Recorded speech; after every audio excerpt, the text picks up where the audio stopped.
when we come on live, but prayerfully people will get the message. Doing pretty well to start, though. Thank y'all for being on today. Alrighty. So we got our whiteboard today, as you can see, because we're going to get into some words, right? I don't know if we'll get into Hebrew words and Hebrew characters per se, because a lot of times we kind of ultimately end up going down that route. But we're going to deal with a word today that many of you have heard. And as always, once again, this Pastor Kofi, Pastor Servant of Christ, where we are always changing lives one mind at a time, but being the voice of the voiceless and speaking the unspoken. But we're going to get into some word usage today that many people may or may not be familiar with, right? I'm just trying to get Facebook up and we're going to get started. But we're going to deal with a word today that many of you may know, you've heard, but I want to talk about what it actually means. Because if you get this word down, a whole bunch of stuff in your life about to change, right? A whole bunch of your fights, your arguments, you're trying to teach, etc. A bunch of these things are about to change for the better just because you're going to have some better word usage today. Amen. So I'm excited to get into this and bring this up to you guys and let you guys see what we're talking about today. Literally out here. Okay, here we go.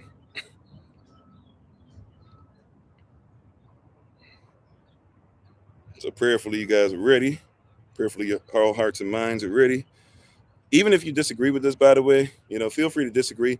We hope that you at least listen and respect each other's humanity. I am coming from a different cultural or cultural context than many on here do come from, right? And therefore, hopefully you'll hear me long enough before you start kind of just trying to chop this apart. But it is what it is. We ask that you just be respectful. If you cannot be respectful, we do have people on here, or moderators on different social media platforms and even on the podcast. So if we need to have somebody to address you or just mute you or even block you if you can't treat others with respect, so be it. We also have people of many different ages on here, so we ask that you keep that in mind if you don't mind.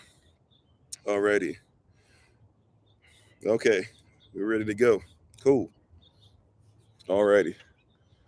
Yeah, I'm excited. So hopefully y'all will get this and this will help you out some, right? We're dealing with the series. The series is called The System is Sus, right? But we're dealing with the series today. The System is Sus, and we're going to talk about a particular word, as I was saying earlier, that will help you out and a lot of stuff, because I want to help you, because there's a lot of stuff attached to this word that if you can get the root of this word, we're going to have some proper etymology. If you can get the root of this word, you're going to get to the root of a lot of your problems. And because of the angle, I'm going to try, I don't know, the angle's a little messed up and jacked up. If I try to put this up too high, I need y'all to see the whiteboard and to see myself simultaneously. So we shall try to make this work. We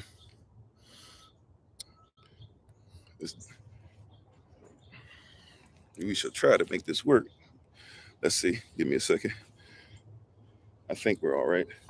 Just want to put some weight down here and make sure that this doesn't fall over on us. Okay. So we should try to make this work as best we can.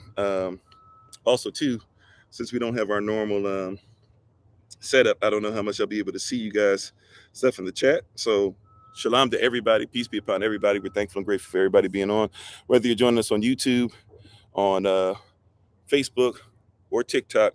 Thank you for being on. We appreciate your presence today so very much. Thank you guys who coming over even for early from Thursday Rise in Prayer, who listened to the word given by Minister Tamara twice yesterday, those who listened to Minister Nice earlier in the week, those who listened to Minister Sharon and Joseph earlier than that in this week. Twice Minister Sharon actually gave us a word. So we're thankful and grateful to each and every one of you. Once again, sorry for this being a little unbalanced. It is what it is. But prayerfully, you'll be able to get into this and you'll be able to see what you need to be able to glean from it what you need to get. Okay? Let's start with this. Can y'all see this if I write this?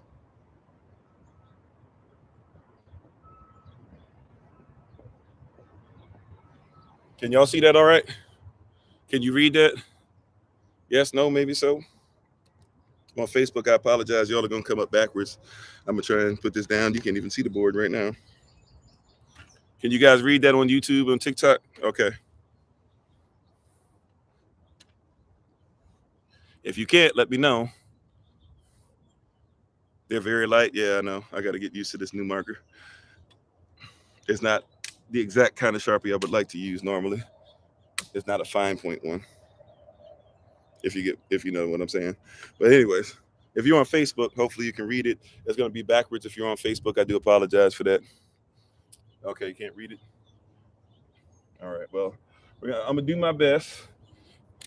See if we can. See if we do it. Okay. I think I got the hang of this one. That's better? Is that better?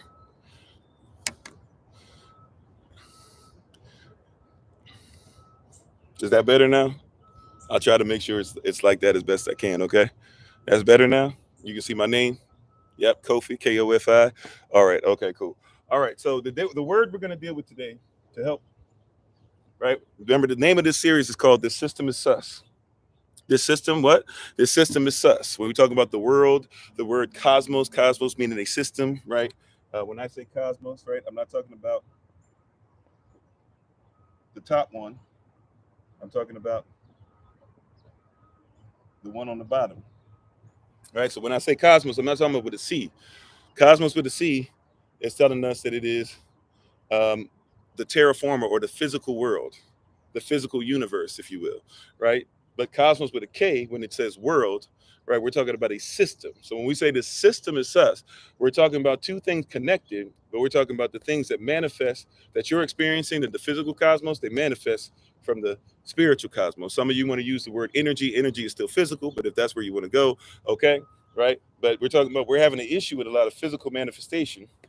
Why? Because we're having a lot of issues with spiritual stuff or systems that are put in place that affect your everyday life. Y'all see that? Right? So the system is sus. The system is sus and the things that they're giving us. So here's the word for today. Here's the key word that we're going to be talking about. Right? And shalom to everybody. I'm gonna be going back and forth. My setup is a little different. So everybody on all the platforms, we appreciate you for being on. If I don't get right to you or if I miss your comment a little bit today, just please forgive me. Charge it to my head, not to my heart. I appreciate your presence today. I'm not the most high, so I'm gonna do the best I can. Hopefully I'll be able to catch as much as I can. All right. If I miss it, you might have to repeat it. If you repeat it and I don't get it, once again, I'm just saying up front, please be forgiven with me today. All right. Different setup than what we normally have. All right. But today, the word that we're going to deal with, that's in so many words that you use, is this one right here.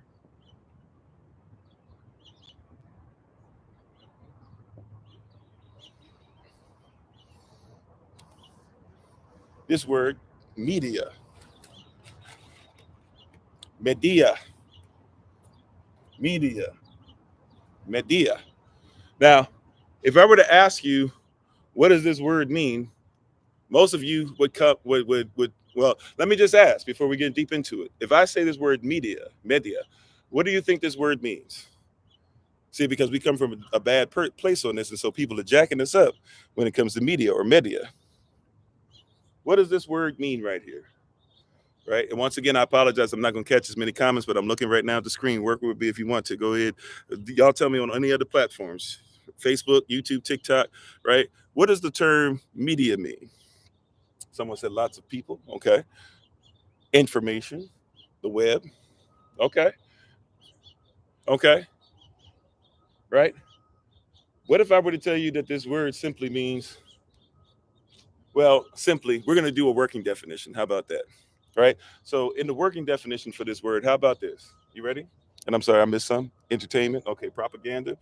These things can be used for those things, right? So media is used for those things. That's great. But see, I'm talking about, what does it actually mean, though? What is it? What is media? Who is media? What is media? You see? You see that? So here we go. Media. I want to give you another word that you're familiar with.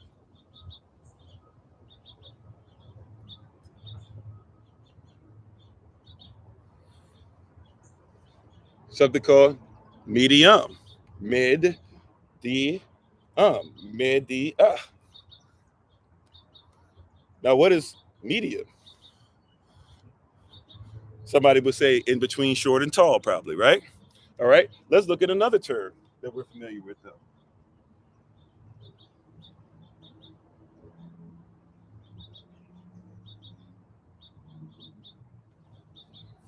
We have media, we have medium, we have median.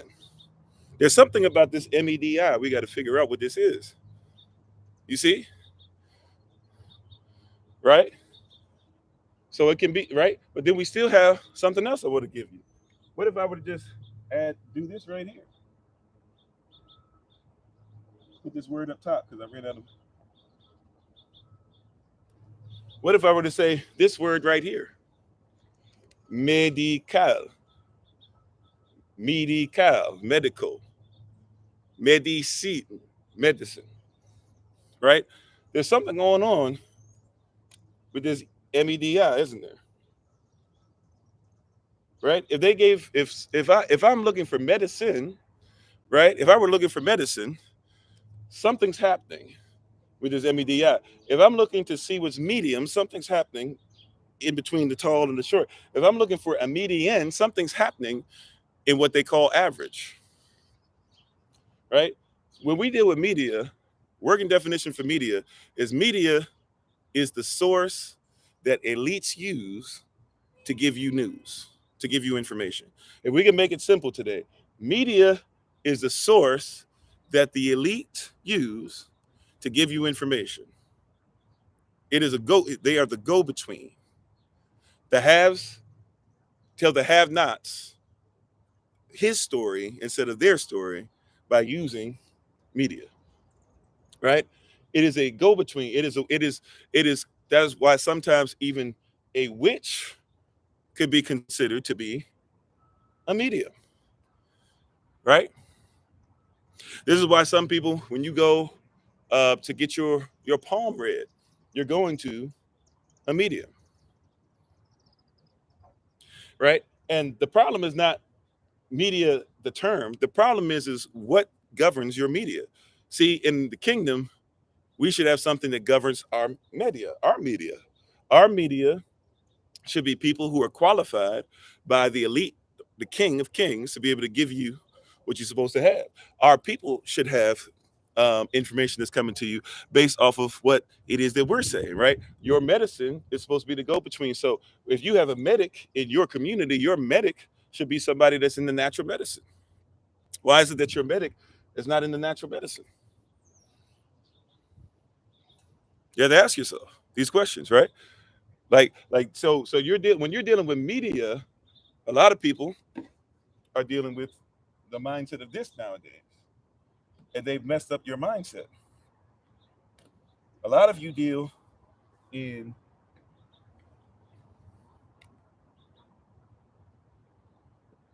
the social media, even though it's always just been media, but you deal in social media and let social media affect. Watch this.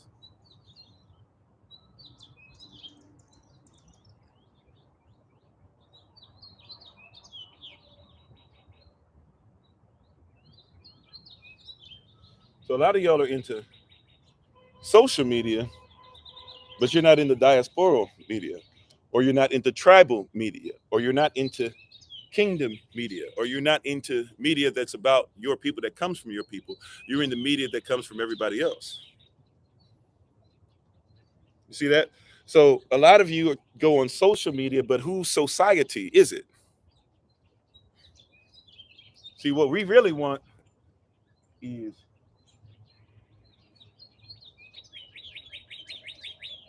this is what we really want, y'all. What we really should be asking for is Yas media. You catch that? That's what we really want. We really should want this up here. Diaspora media should be in line with Yas media, but not all skin folk is kinfolk, unfortunately. We should want this right here to affect us, but we're more into, is it socially acceptable? Even if the society is not for us, we're more into, and it's great to be diaspora if we're even going to consider the diaspora for what it is, who it is. What is the culture of the diaspora? What is the tribe that you're talking about? What is the language? What is Manut? What is Yarita? What is Gianyame? What is Habarigani? What is Jambo? What you see what I'm saying? What is Aquaba? Etese. Right? What is that? We have no clue. What is Anakitawaya? Who is Omekshi?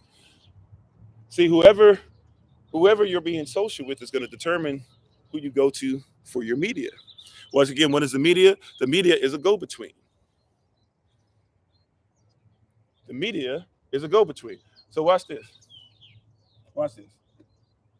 See, this is how powerful this is. When we're not into Yah's media, we're into everything else. Let's see how let's look at this word right here. Let's just add an N to this. Let's just add an N to this real quick. All right? Let's look at this correctly. All right. We got an N on here. What does this mean? What is a median or a median? And once again, I apologize if I can't catch all the comments. I'm looking now. So median is mind control? In a sense, yeah. But we're looking for what is it that they tell you media is. When you go to school, when you're looking on the news, if you're getting into the financial report, if you're getting ready to invest, whatever, and you see the median line for something, what is that supposed to mean? The average of the sum, right? The average of the sum. Now, I'm glad that you said of the sum, because a lot of people don't even think like that. They just think the average, right? When you see this word, what you guys think is this word. You guys think average, right? So you think average, and in your mind, as long as you're not below the average or too far below the average, you feel like you're doing all right. If the higher you go above the average, the better you think you're doing. And in a sense, that's correct. But that's not the whole truth, is it? Right? So many people look at median, right? And your first thought is average. Question for you though. Can a median, and I'm glad once again somebody said average of the sum, but it's a trick to get us to still think average. Question, can the median ever be the average? Let's get into this, right? And I already was told by some people, this is gonna mess with some people's mindset. That's okay, right? But can the median ever truly be the average? You have to ask yourself a question. They taught you that, but can the median ever truly be the average? The median, the mean, sure, whichever, right? The mean, the median. You know, people use median that way too, right? But we can go to the mean if you'd like to be able to use that. That's fine. But I'm talking specifically about this term media, right? Because media is something, media or the medi, really, you got to focus on, is my point, right? But the median cannot be the average. You know why? Now, somebody fixed it, because what they do in the definition, they've added a couple words, which is the average of the sum. But the median can never be the average. You know why? Because the median, watch this. Do you think there are more people? You think there are more people who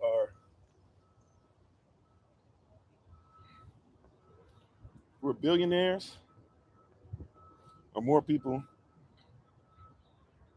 who are poor? You think it's higher? You think it's higher or lower? You see that? You think higher or lower? It can never truly be the average. And I'm not talking about just trying to make it something that belongs to me or just my mindset, or I'm trying to be right or trying to win. No. The median could never be the average, because there's way more poor people than there are rich people. There are way more people that make no money every year than there are people that make billions of dollars. Can I say that again? Now, I'm not getting into the whole, and I know some of y'all want to go there. I'm not talking about, hey, pick yourself up by your own bootstraps. If you did this, if you get a job, if you look, there are some lazy people. There are some people that procrastinate, but there are some people that simply have been born into situations to where if they make $0 a year, they make it what a lot more people make than are billionaires. That's just reality. You can say however you want, but you can't have an average, because there are more people. And watch this: the less people, the fewer people who have more affect the average more than the people who have less. Did you know that? That doesn't even make sense, does it? But let's keep it 100. Let's keep it a buck. Let's keep it all the way 100. Right? You might have how many billionaires? Somebody help me. I don't even know on top of my head. I was gonna say 200, this and that. You said statistics jumping all over. I'm not jumping all over. You tell me the truth. Are there more poor people than there are billionaires? Poor by whatever statistic you want to use. Are there more poor people than billionaires? I'm not here doing the Republican versus Democrat thing. Stop.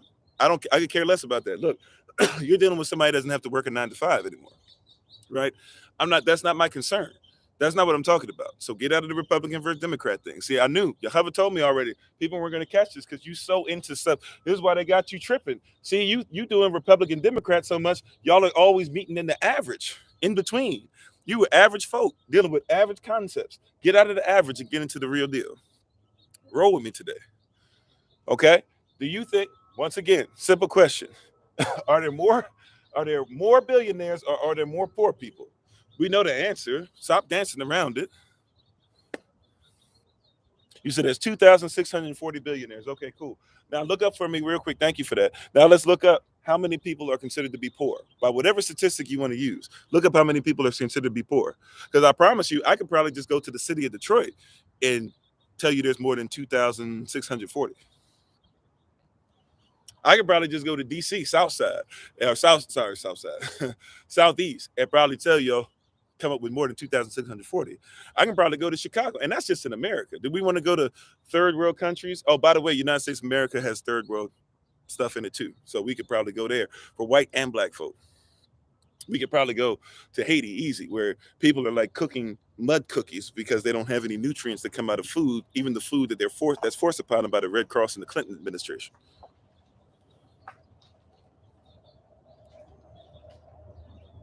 Oh wow, okay, I'm doing this, and now all of a sudden, energy company want to show up while I'm doing this. Interesting. It's supposed to be here yesterday, but I need you to catch this. I need you to catch this, right? That you're having conversation about this stuff. You're having conversation about these things and these items, and people don't even recognize what's going on. Like you're dealing with things because you think it's really the median. You think the median is the average, right? But the average person, if there's way less billionaires than there are poor people, all right, said 11.6%. Okay, right, and that depends on what we're talking about because sometimes, because watch this, there are couples that work and make less than 40,000 a year. I didn't say a person. I said there's couples that work and make less than 25,000 a year together. Of course, you got to also think about taxes and different things like that, right? So when people say the average, they're trying to get you to believe that the median line is here, when the median line is probably more like here. They give you a little false something that you fell for the okey doke. You thought that this right here was real. And the only reason you think of this being right here is because these people are so far above, right? And they become your standard. And you're into something called capitalism, right? Can we agree with that? Do you live in capitalism? You don't have to, but I mean, most people, that's what you live in, right? That's what you think you have to vote for, you have to do, right? And this is what capitalism is defined as, right? Before we go any deeper, let's write out the definition of capitalism. And we'll actually write it out because I know some of y'all try to keep up with the definition that I give. Some of y'all have been in classes before where I've given this stuff out, but you've heard me say this before. Let's write it out together. Let's write it out together. Capitalism. This is what capitalism is defined as.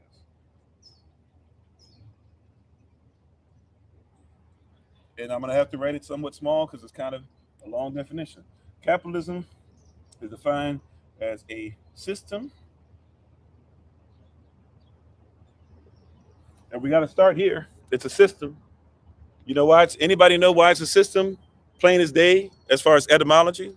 If you don't know some basic etymology, let's get into it. Do you know why we can easily say that this is a system? Just looking at this word. Before we even get into all this stuff, because people want to go, oh, you're a Republican, you're a Democrat. Stop. I'm not doing that today. Okay? I'm trying to get you to think higher than that. You were a king, you were a queen. Don't have common sense, have royal sense. Okay? Come out of that. Why is it that this word is capitalism? Thank you. It's got an ISM on it. Any word that has an ISM on it, we're talking about a system. You see that? Any word that has an ISM on it, Amen. Anywhere that has an ISM on it, we're talking about a system. So this is systematically put in place. If it's systematic, that means somebody put it in place on purpose. It also becomes systemic. If it's a system, it has to be systemic. Or if it's a system worth anything, it must become systemic. What does that mean? Something that is systemic means that it works on its own. Nobody has to keep feeding it. Nobody has to keep doing it. It is designed to run on its own. You might have to come and make some tweaks here or there, but it is designed to run on its own. So capitalism is a system. Here's the next part of the definition. In which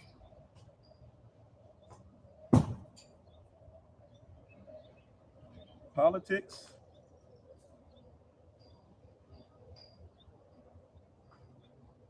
and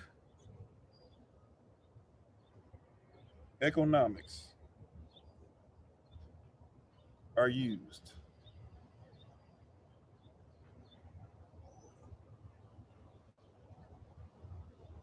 All right. Capitalism is a system in which politics and economics are used. We still haven't even gotten halfway to the definition yet. That's why I got to write it small. So hopefully you can see it. Hopefully you can see it. Hopefully you can get enough of it where you can do a screenshot. Right now, politics is talking about something different than what you think you're talking about. See, this is why you got to know about media or who is your source that you're getting something through. We talked about this on Tuesday or on Sunday. I think it's Tuesday. Who is your source? Who is your father? Who is Abba? Who is your source? Who do you go to for this stuff? Okay. Well, as politics is talking about, you can put a couple different things in here. Uh-oh. Sorry, yo. I forgot to put the wind is blowing. I forgot to put this thing on here for weight. Okay. So look, a system in which politics and economics are used. All right. Politics is dealing with the polls. Polls. What are polls? Polls are opinions. Polls are opinions. But poli is also talking about the people. So if I'm talking about politics, I'm talking about the opinions of the people or the opinions of persons or artificial persons. Because if you're in the United States, according to the United States Code, which is United States law, like legalese, 28 USC 3002 15A tells you that the United States is not a country, it is a corporation. Subsection B tells you that it is a board, right? That's why you have a president on the board of directors. And in C, it tells you that it is instrumentalization, or a negotiable instrument. So you're not in a country. So your capital is not based off of something that's for a real country, it's based off of a corporation, right? And politics is where the fake corporation or the fake country, which is a corporation by law is defined as a person. So an artificial person has you guys who have your birth certificates registered to the state, right? The countries, these 50 states, these 50 countries. So you have become, you use your all caps person, right? And therefore, when you use your all caps person, what happens? You have become somebody who they manipulate you, right? They manipulate you even on how they use you, even on how you spend your money. So now here you have politics, right? Where they're using the opinions of artificial people. In other words, they have artificially inseminated opinions inside of you, and they get you to fight over stuff that doesn't matter. And they use also simultaneously economics, the ecosystem. Y'all argue over the ecosystem. Is the Earth really going through global warming? Is it not? Is the Earth flat? Is the Earth round? Should we eat natural food? Should we eat whatever? Should we have natural medicine? Should we have regular medicine? Media. What should be the in-between for us, right? What is money? Money's not even real. There's no gold or silver to back it up, but you're still arguing over whether it's better to use this artificial money that there's no gold or silver to back up, use to back it up. However, we won't have an honest conversation about the fact that while there's no gold or silver to back that up, we're not even talking about the fact that people are saying we shouldn't have cryptocurrency, but you swipe cards that are plastic all the time that actually have less security than the blockchain, and you have nothing in there. So now all of a sudden you're going to have to start using Fed now because you didn't get their cryptocurrencies, but the Federal Reserve is going to force you to have theirs. See, they're using politics and economics to control you. You are fighting right now about stuff like gun control. Hey, how you doing, Sister Saul? Appreciate you.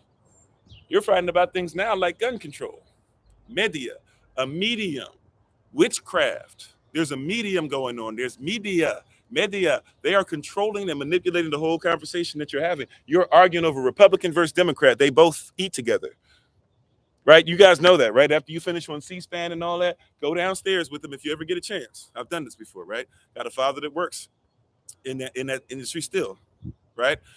When they finish on C-SPAN arguing with each other, they're going to go downstairs and you're going to see them eat with each other. They're going to give each other high fives and they're going to be like, man, that was clever what you did. And then they're going to go home and they're going to play games with each other. They're going to live in the same neighborhoods. Meanwhile, you think they hate each other, right? Because they're using this capitalism is a system in which politics and economics are used. Now, used for what? And thank y'all for the love. Appreciate you. And thank everybody on Facebook, YouTube, TikTok. I apologize for not getting to your comments as much as I normally do. It is what it is today because of the setup. But hopefully you're going to get something out of this regardless, okay? So capitalism is a system in which politics and economics are used to do what? Here we go.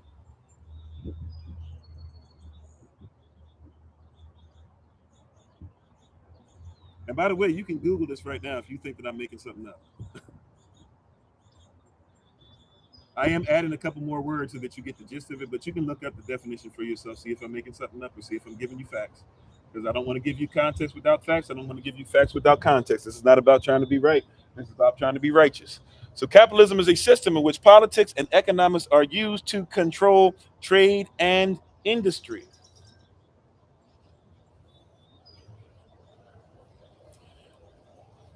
Capitalism is defined as a system in which politics and economics are used to control trade. And we're still not finished yet, right?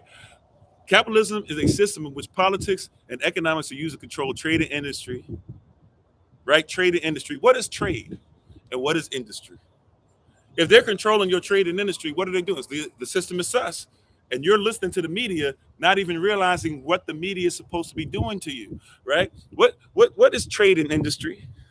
What do you trade? Do you control your trade, by the way? Uh-oh. Big question. Do you control your trade? Do you invest at all?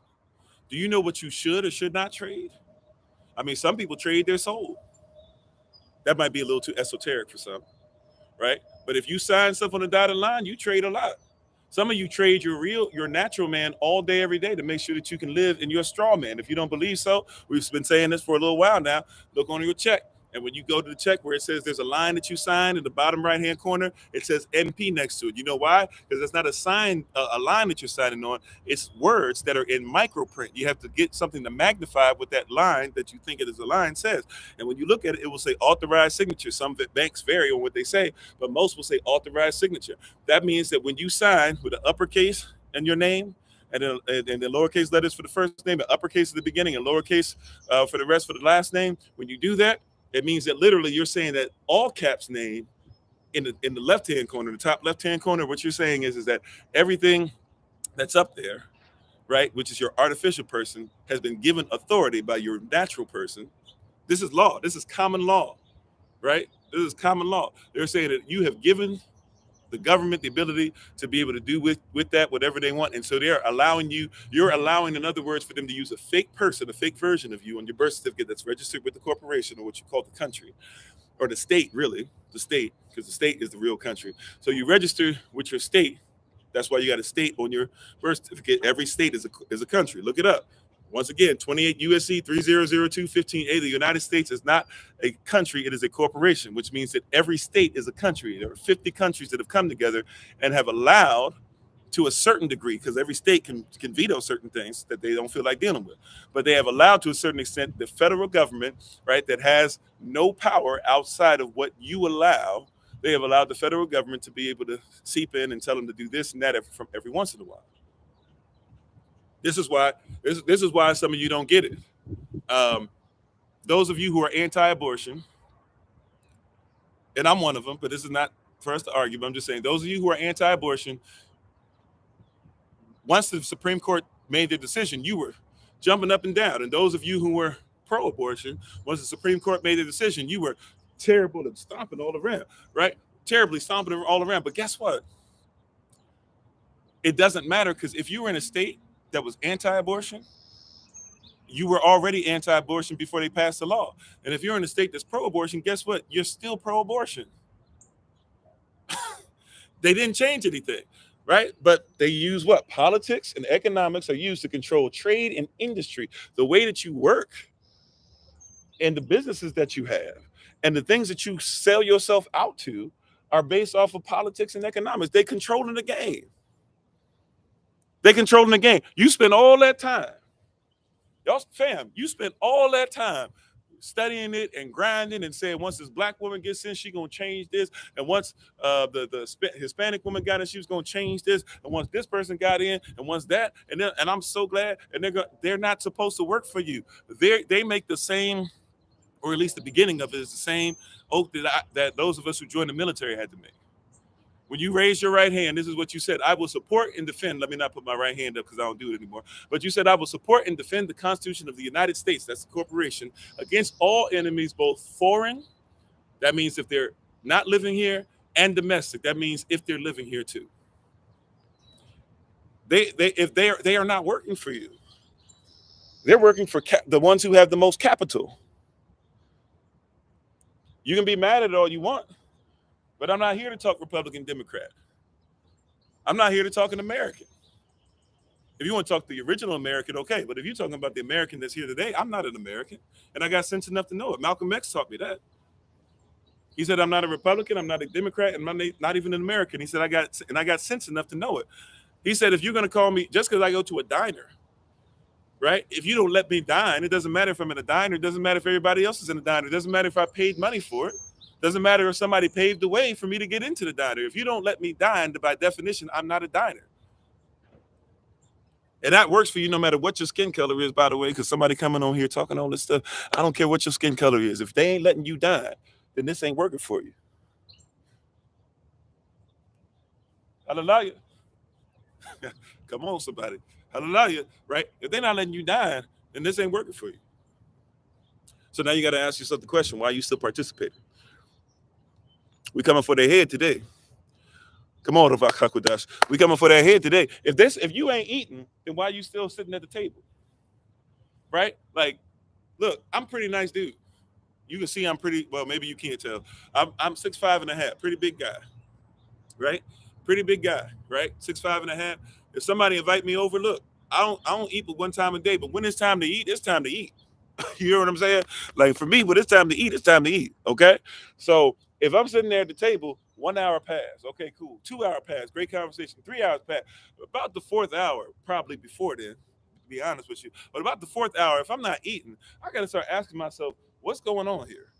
Did you invite me to eat or not? Because if not, no problem. Or if you were going to feed me, right, and you can't afford to do so, no problem. I'm going to go ahead and move ahead. I'm going to go somewhere else. I can go pick up something to eat. Matter of fact, do you need me to get something to eat? I'll get something to eat for you. Heck, I know how to forage. I can come over here. Heck, I know how to eat off the rose bush. I know how to eat off the thyme. I know how to eat off of the sage. I know how to eat off of whatever. Like I can eat off the wild lettuce. Some of y'all be thinking this stuff. I told y'all like now it's cut down some, but y'all can see I still let some of this stuff grow wild. I got some red clover over here. Like I can do what I got to do. Right? If you brought me here to eat, but there's nothing for me to eat, no problem. I can go somewhere to eat. And then when people try to hit you with something like go back to Africa, it's like, bro, Africans built this before you even knew about chattel slavery, before you even made it. Right? And a lot of us were natives already here anyways, right? Or a lot of us were already trading. Look at what Christopher Columbus learned, even about guanine weapons. Do you know about guanine weapons? Where Christopher Columbus already knew before he came over here, who was over here when he got over to Hispaniola, because he never came to the United States, or what y'all call the United States of America. But y'all are so busy fighting about this stuff. Your Republican values, your Democrat values, your rightists, your leftists, your Christianity, your this, your that. Stop. This is why they're beating your tail. Minister Malcolm Shabazz, he also taught us this. He said, when they hang you, they don't hang you because you're Christian. They don't hang you because you're a Methodist. They don't hang you because you're a Muslim. They don't hang you because you're a Buddhist. They don't hang you because you're a Jew. They hang you because you're black. And they're hanging all of y'all now. They don't care what color it is.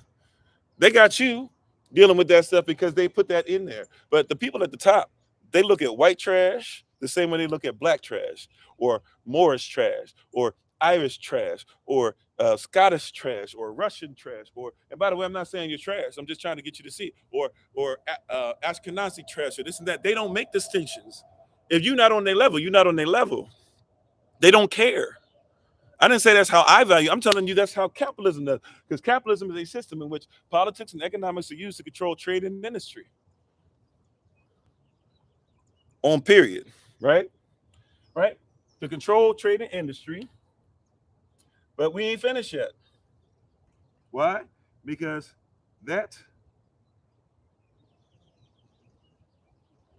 I'm sorry, I messed up. We don't need no period there.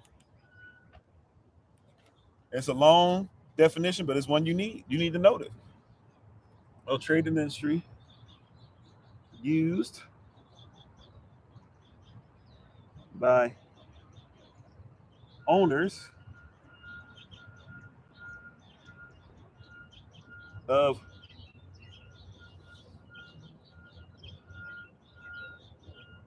corporations,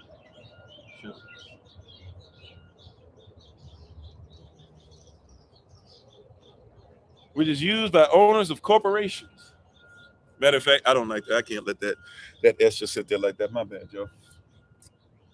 Call it the perfectionist in me. I'm not a great writer, but we can't just let that sit like that. Sorry.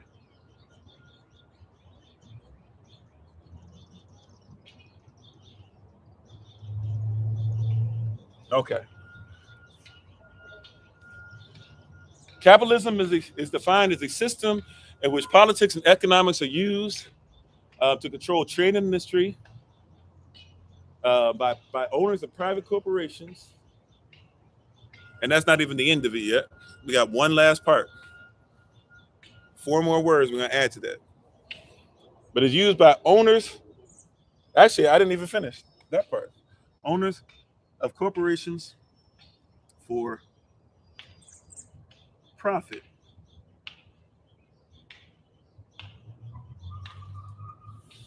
Y'all catch that?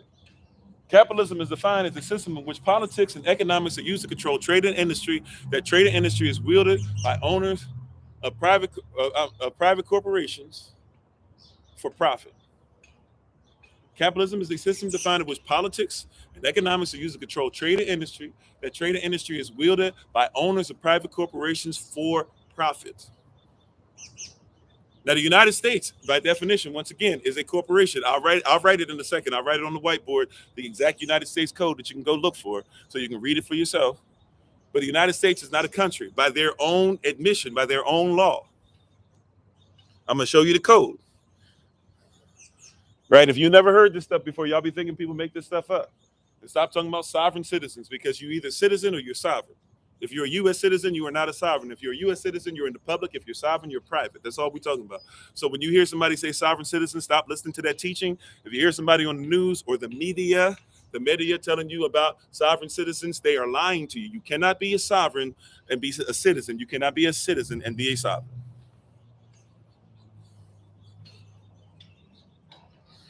Okay? You got to choose. Choose ye this day who you will serve. Right?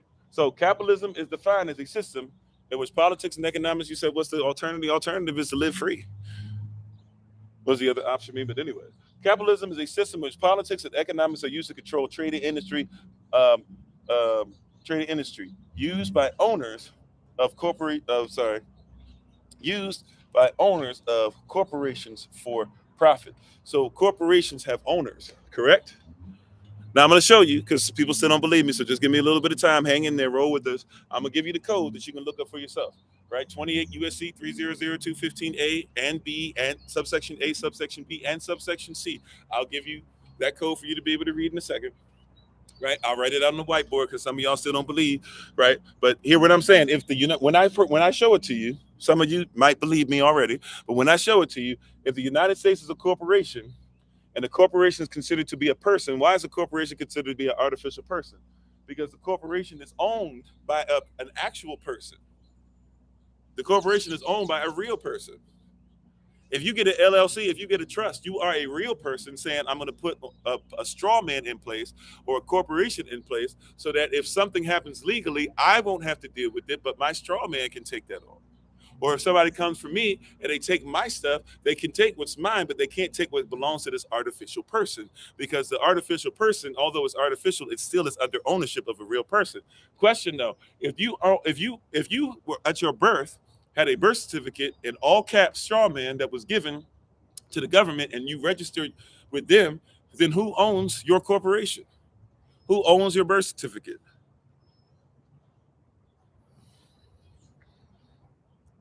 Did somebody catch that?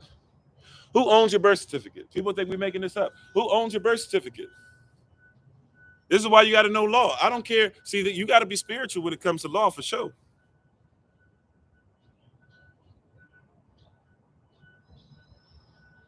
Right? But you got to know law. Everything is spiritual. As much as y'all want to keep talking about separation of church and state, church doesn't have anything to do with spiritual. Look at the Declaration of Independence, 1776. Come on, somebody. What does it say in the first paragraph? We are about following the God's nature and or God's laws and the laws of God's nature. It's right there. Now you got to figure out who God is that they're talking about. But it's all spiritual.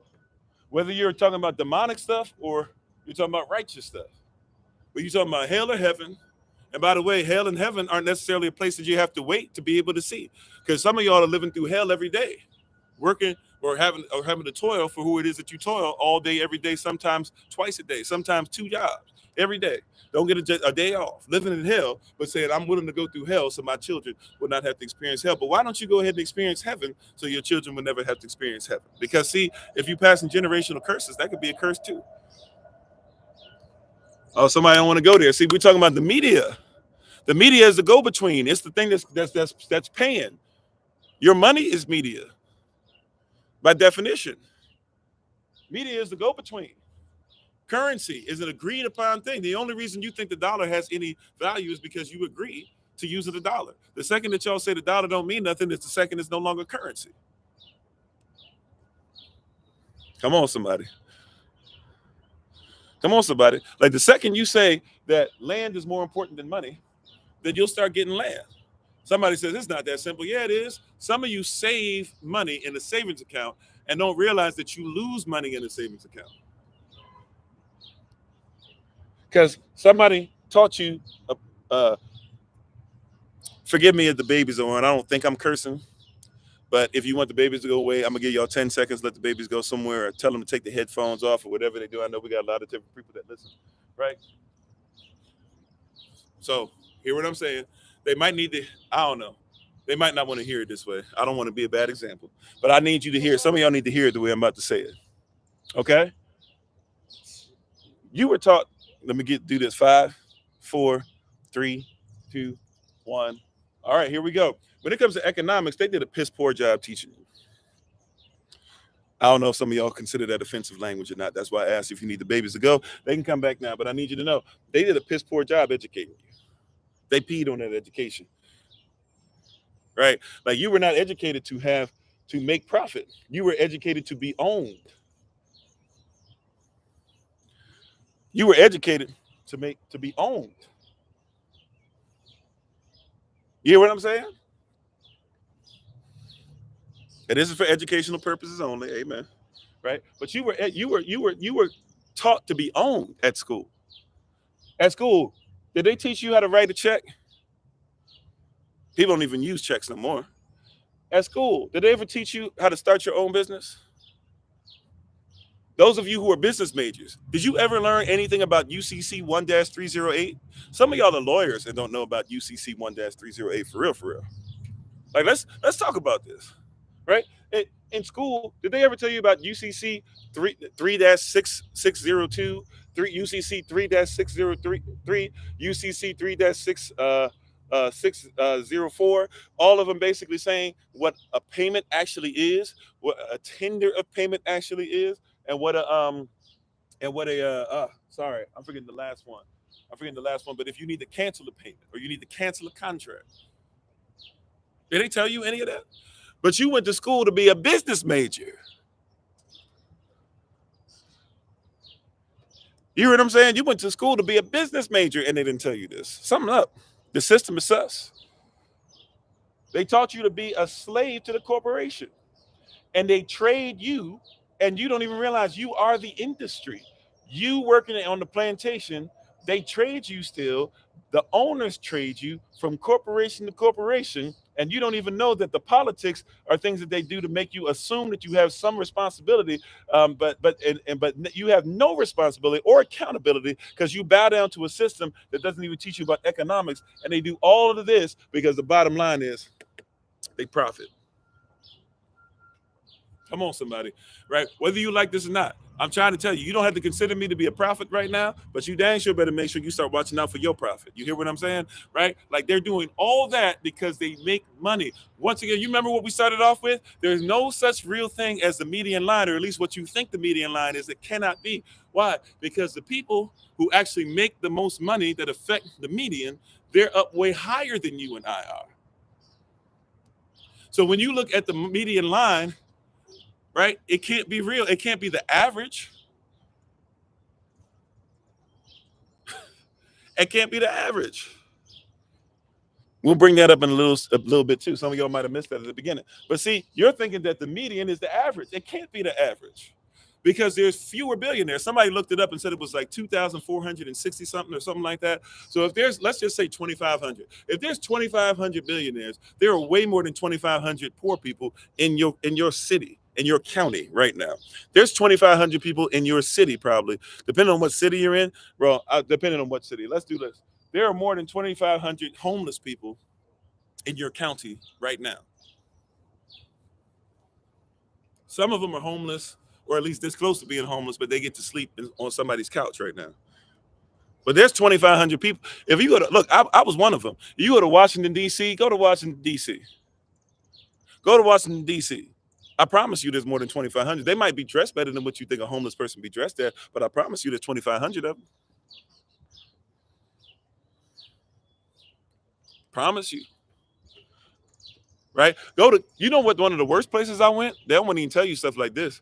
You want to know one of the worst places I've been in, just in the United States, because when I went to other countries, it's bad in there too. Strangely enough, though, when I would go back to Africa, there's not a lot of homeless people just all around, as bad as they make you think. Now, there are people that are in poverty, but homeless, no. Right? But you know one of the worst places I saw for homelessness?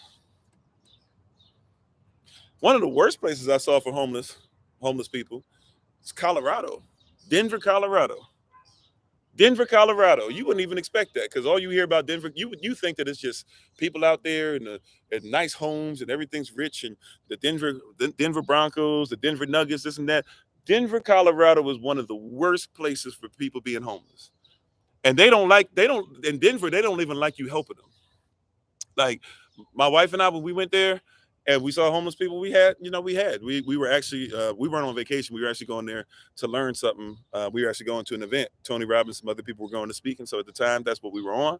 And so we were learning. And Tony Robbins got some stuff that's decent to learn anyways. But I'm just saying we were going there. It ended up getting canceled, but we were there anyway. So we just stayed. And while we were there, we tried to help people. We tried to help people that were homeless. And people were running at us like, yo, don't give them no money. If you do that here, y'all just coming here for vacation. They're going to ask us every day. That's how they treat homeless people down there or over there or whatever, wherever you're coming from. Right? Don't talk about Skid Row and Cali. Right? I mean, don't talk about H-Town, the dirty, right across from H-Town. Don't talk about the D up in Michigan. Shoot, in Flint, they still ain't got water. They can't even do this in Flint. Hoping somebody gives them plastic bottles. Plastic ain't great for you either.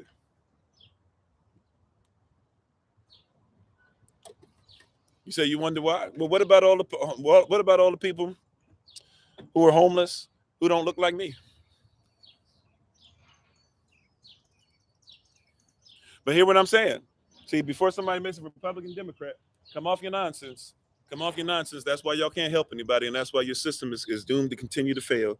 And you're doomed to continue to say stuff. Y'all don't even understand how much history repeats. Didn't Einstein tell you if you If you do the same thing over and over again, expecting a different result, isn't that the definition of insanity? Right? Right? Like, make America great again. When did that come out? I'm not Republican and Democrat. All right. Stay with me. It's facts. Don't talk about Trump is trash, this and that. I'm not doing that right now. Stay with me on context and facts, contextual facts. That's how we're going to learn. Okay. We're going to learn from contextual facts. You ready? All right. We're not going to fight. Let's just make what it is. Let's make the main thing the main thing. You hear what I'm saying? So, once again, when did Make America Great Again come out? When did that start happening? When did that come out? I want to show you something. How stuff repeats. You don't even, and you're not paying attention. Some of y'all should know it. Some of y'all might not be old enough to know this, or some of you don't look up and study the story instead of his story, right? So when did it happen? You said 2016? Okay, 2016. All right. 36 years before Trump ran for president. So that's almost a generation, 40 years a generation. 36 years before Trump started running for president, Ronald Reagan ran for president. Donald Trump on TV, Reagan on TV. Donald Trump, not quite a governor, but already was like, having people move when he spoke on something. Reagan, already a governor. Donald Trump, somebody who's starting to get played for certain rhetoric. Ronald Reagan, somebody who's getting played for certain rhetoric. Donald Trump, somebody who's supposed to be lifting up the evangelical Christian value. Here's Ronald Reagan. What did Ronald Reagan run on? What did Ronald Reagan run on? What did Ronald Reagan run on? What was his campaign slogan? See, I want to show you something. See, you're not listening. You're not watching. Make America Great Again. That's what Ronald Reagan ran on, which means that they said America wasn't great in 1980. They're telling you America's not great in 2016. And you're sitting up there, right? They ran the same thing. Now, question, did anybody ever give you Make America Great Again as a slogan in any way, shape, or form? Did that exist before Ronald Reagan? See?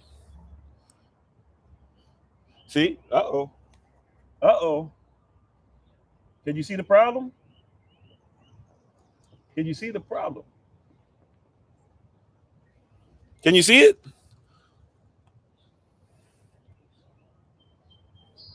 Go look up how many times people have ran on Make America Great Again. So the question has to be, this is like you keep falling for the same okie doke.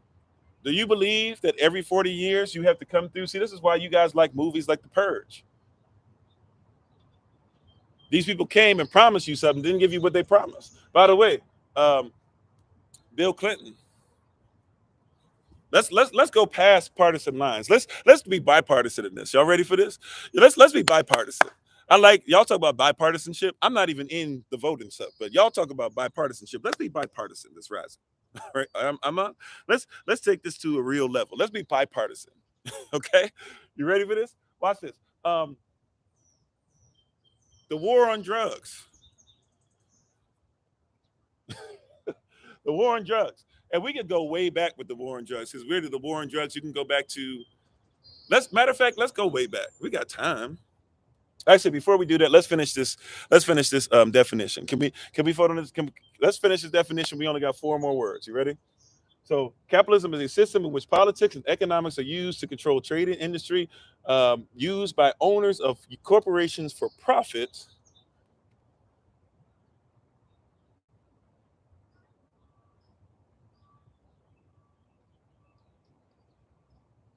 Let's finish this up, and then we out. Let's drop the mic on this, and let's move on to the next thing. A system, capitalism is defined as a system in which politics and economics are used to control trade and industry. That trade and industry is wielded by owners of private corporations for profit and not the state. What does the word state means? And then we'll go ahead and get into the war on drugs real quick and see how the media, because that's what we're focusing on, but we don't even know what the media does. The media, the go-between, what can sometimes be the witch, the medium, the person, the in-between person being between you and the people who actually have the power. The word state means what? State means government. It means country. So they're telling you in the definition, you can look this up. This is Oxford definition. This is something you can Google, y'all. Go on your Google machine. And peep game, right? They're telling you in the definition that is widely recognized as the definition, especially in the West, because that's where you have capitalism, right? Capitalism is a Western ideology. Well, a state of matter, sure. But it don't matter if the country doesn't accept it. It could be a state of being, right? But if you're in a state and you've already registered yourself with a state and you said that you go by your straw man and your state of being is not real. Either way, the country that you're in determines the state that you're in, whether you like it or not. That's why every individual, and I'm not coming against you, I'm just excited, right? But every individual is part of a society, and every society is part of an individual, right? Why? Because a society, right, cannot even be without individuals. And an individual, we can't even tell what their individual status is if we have no society to reference, right? So the state, the country, that's why you have to know your culture. You have no culture or no state of mind. When you have no culture, you have no culture of mind. You have no state of mind. When you have no culture, you don't know what you wear and why you wear it or what state you wear it in. See, some of y'all can tell me, oh, you wear, that you got to make sure that you wear these shoes with this dress because this shoe was designed to go with this dress.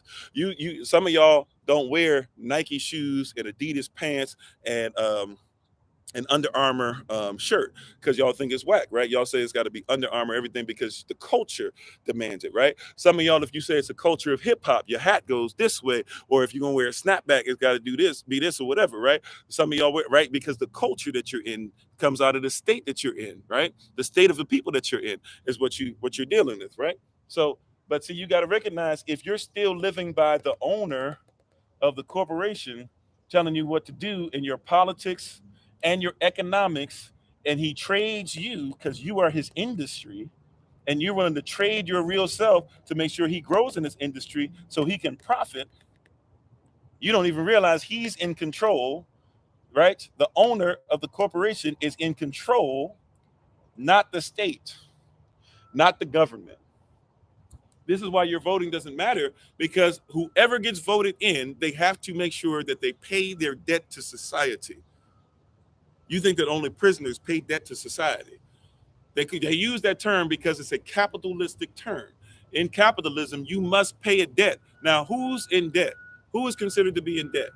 This is why your Bible says, train up a child in the way that they go, so when they grow old, they will not depart from it. And then the next verse behind it says, because the servant, the servant, the borrower will always be a servant to the lender. Therefore, train your children to not be borrowers, but to be lenders. Why? Why is that? Because whoever pays a debt to society is a servant to the lender. In other words, you are a slave. This is why in our culture, right, in your Bible, it states that what? Really, technically, every 7 years, but especially every 50th year, there shall be, at the year Jubilee, all debts go away. See, somebody in a slave Bible wrote in the term slave, even though Slavs didn't even exist when the Bible was written yet. But somebody wrote that in. So y'all think that slavery in the Bible is a real thing. No, there's indentured servitude. But even after a certain amount of time, you got to let people go free, or else you would have a generational curse of slavery going from person to person to person. Anybody who's in debt, you are a slave. That's the way law works. You can be mad at it all day. I'm telling you how law works. This is why people don't like to study law. This is why a lot of Christians tell you do not worry about law. But see, even the Bible says that you are bought with a price. Paul says stuff like, I am a slave, if you want to go by the modern word usage. He says, I am a slave of Yahshua HaMashiach. Some of y'all would say, I'm a slave of the Lord Jesus Christ. That's what Paul said. For what? For you, the Gentiles. In other words, I'm a Hebrew to Hebrew. I told y'all in Romans chapter 11 that you can't get rid of Israel. I told you in Romans chapter 11 that you got to be grafted in. I told you that, hey, even though the the Gentile and the Greek can get in this in Romans chapter 10, I still said in Romans chapter 10, verse 13 through 16, anyone who calls upon the name of Yahshua HaMashiach, right? They shall be saved. But how can one be saved if they don't believe it? How can one believe it if they haven't heard it? How can one hear it if they don't what? If it's not being preached? How can it be preached if the preachers aren't sent of the Most High? Because how beautiful are the feet of those that walk in the way. And then in verse 16, he quoted Isaiah and he said, who shall believe our report? This is the same Paul that said, I'm a Benjamite. But he said, I'm still a slave, or I'm still locked up for this because it's not my decision. It's not even what I want, but it's what the Most High says. Right? He said that, right? So he said, I'm in debt. Why? Because you were bought with a price. But the person who bought you with a price, and Yahshua with his blood, says you can go ahead and be free. His goal is for you to be free. But the people who buy you with a price, with your birth certificate, When your mother sheds blood, when your water, blood, and spirit comes out, the mem comes out of the mother. Come on now. And it comes out. They're doing that for profit and not for your freedom. See, you're always in debt to somebody, but are you in debt to somebody that's causing you to have freedom? Everybody has to be a slave for a little bit. I know y'all don't like that, but your freedom isn't free. Your freedom comes through you earning it. I know somebody don't want that. See, that's why a lot of people aren't going to come out free. Your freedom doesn't come just because. Your freedom comes because you got to do something. Once you do something, hopefully you're in league or doing something for somebody who's going to help you to be free. But stop thinking that you're free just because. I know that's what you think. But see, all these revolutionary war, all these free states, all these free countries you're talking about, tell me the country that's free right now and there was no bloodshed. Ah, I don't like it. Somebody don't want to hear that. Tell me, help me out. Help me out. Tell me, you give me the country right now. Show me the country right now. Right now. It's on you, not on me. You show me the country right now that is free and there's no blood that was shed.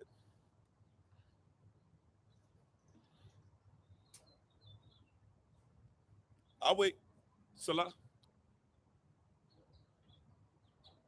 You're not gonna find it.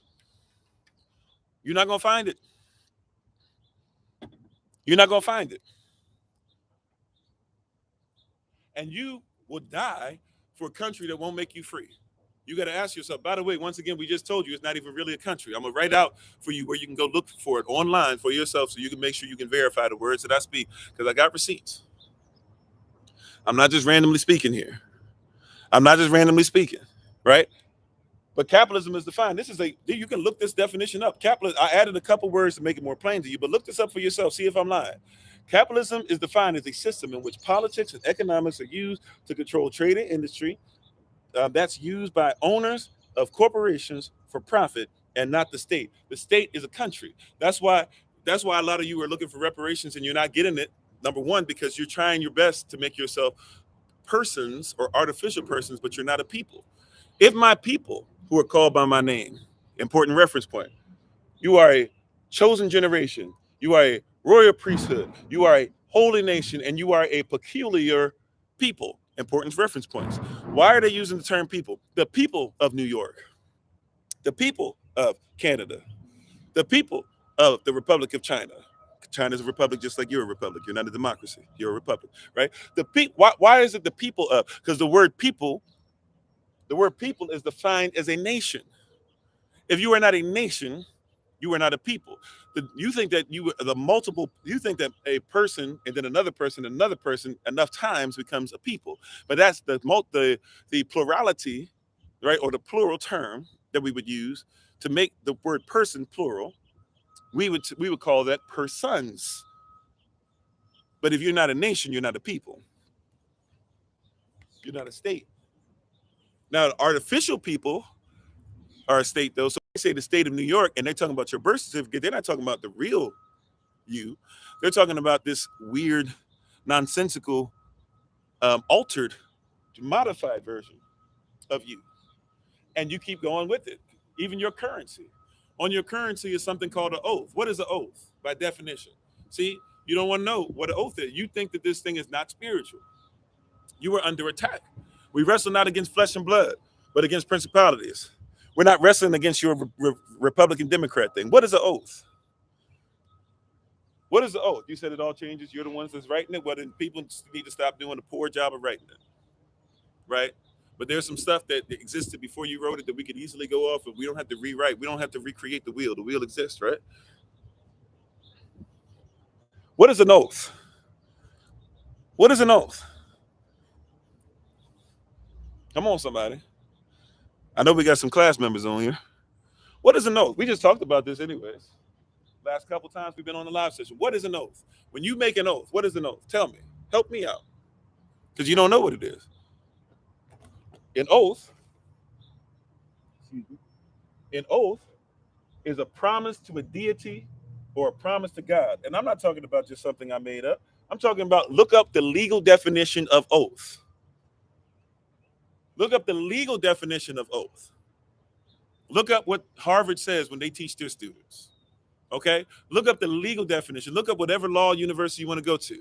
Look up what an oath actually is. An oath is a promise to a God or to a deity.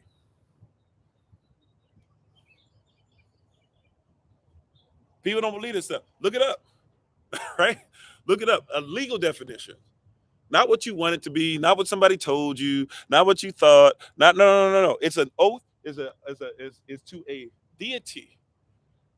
Deity, by the way, is Greek, deus. Somebody was already on it. Deity, deus. If we're talking about Greek letters, if you're talking about fraternal brothers, sorors, you make an oath, don't you? Come on, somebody. You don't like it, but somebody need to tell you what you into. Look, I get it. You got all that. You love it, and it looked great. I'm just trying to tell you, you into some stuff that you might want to double check. I'm just trying to tell you, you into some stuff that you might want to double check. You might want to look into some of the oaths that you're making, because oaths are to deities. Deities are Greek. This is why a lot of you use terminology like firmament and you don't even know what a hakwaya is. The firmament is attached to a deus or a deity, or is one and the same as the deity, called Uranus, or what you would call Uranus. Uranus is supposed to be the upper seas, and Neptune is supposed to be the lower seas.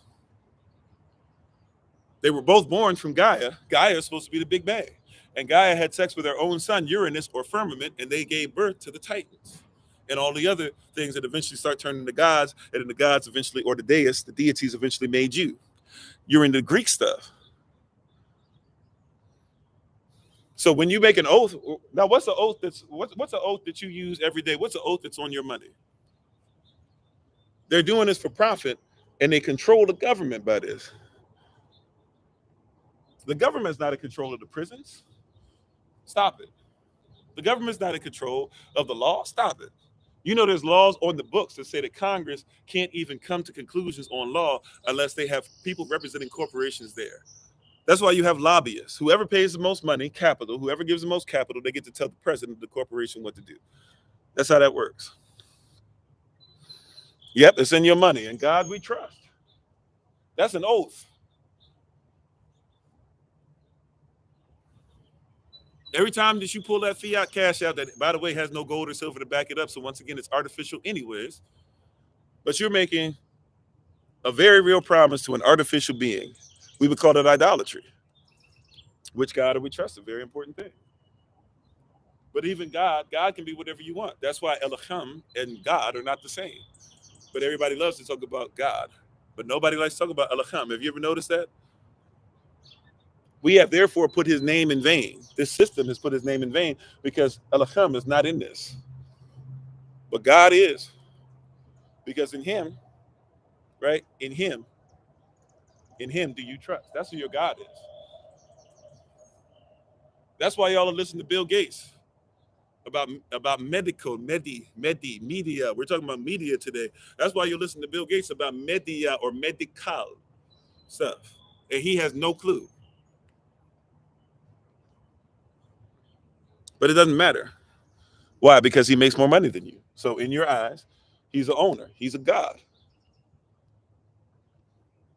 That's why this whole Ja Morant thing is so crazy to talk about for so many people, because Ja Morant he called himself, since he was young, a point guard. Heck, he called himself the point guard, and his father called him Ja. Come on, somebody. We don't have to work this hard to figure this out. They look at basketball stars as Ja. He called his son Ja. We know what that is. We know what time it is. Especially those of you who are Rastafari or Jamaican. You know who Ja be, right? We jamming in the name of the Lord. You know what time it is. Right? This whole thing that y'all having, if you know about Ja Morant, this whole thing that's going on in the NBA is about somebody who's a self-appointed God, whose father named him after it and told him he was a basketball god. But hey, he got that because y'all call Chris Paul the point guard. Y'all don't even call him the point guard. You call him the point guard. And then when your God lets you down, you talk about him bad. The same God that you lift up is the same God you crush. That's why y'all love to talk about LeBron James, because you same guy that you crush, he goes above your standards, and you go, wow, he must be a God.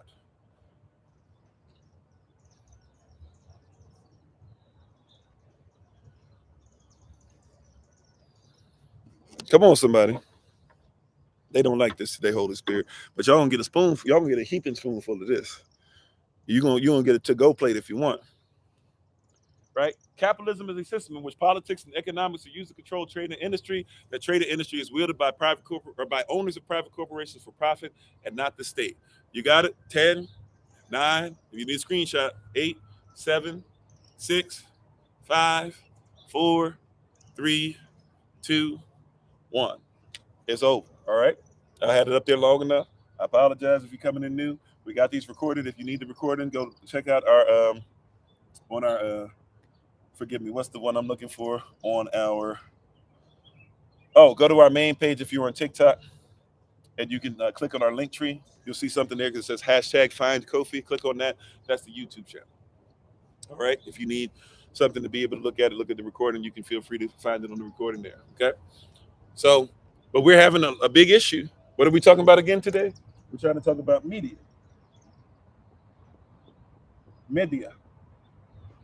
Mediums, the go-between, the person that the elite, the systems or the people that the elites are using to be able to come into them, right? The airwaves you listen to. And guess what? Who's the prince of the air? Who's the prince of the media? You got to know what you're going into. When I'm talking to you right now, I've got to know who I'm talking through and the authority that I have and certain things that he will not authorize me to have on his stuff, which is why I got to use other things to be able to get some word to you, right? Because who's the prince of the air? Who's the prince of the media? Who's the prince of the media?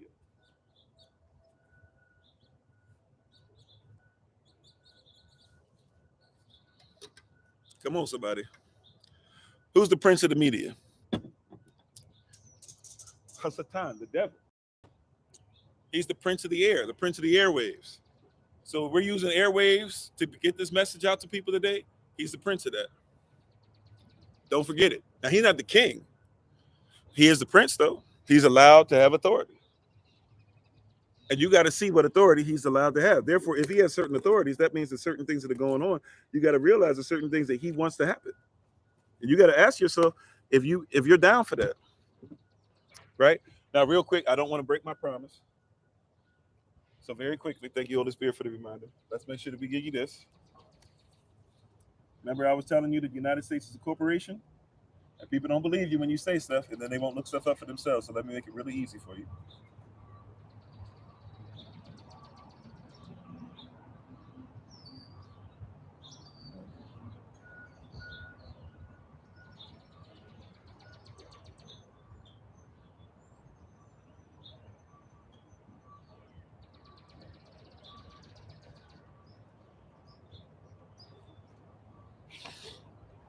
Okay. 28 USC, this stands for United States Code, right? Not the University of South California, right? United States Code 28 USC 3002 15A.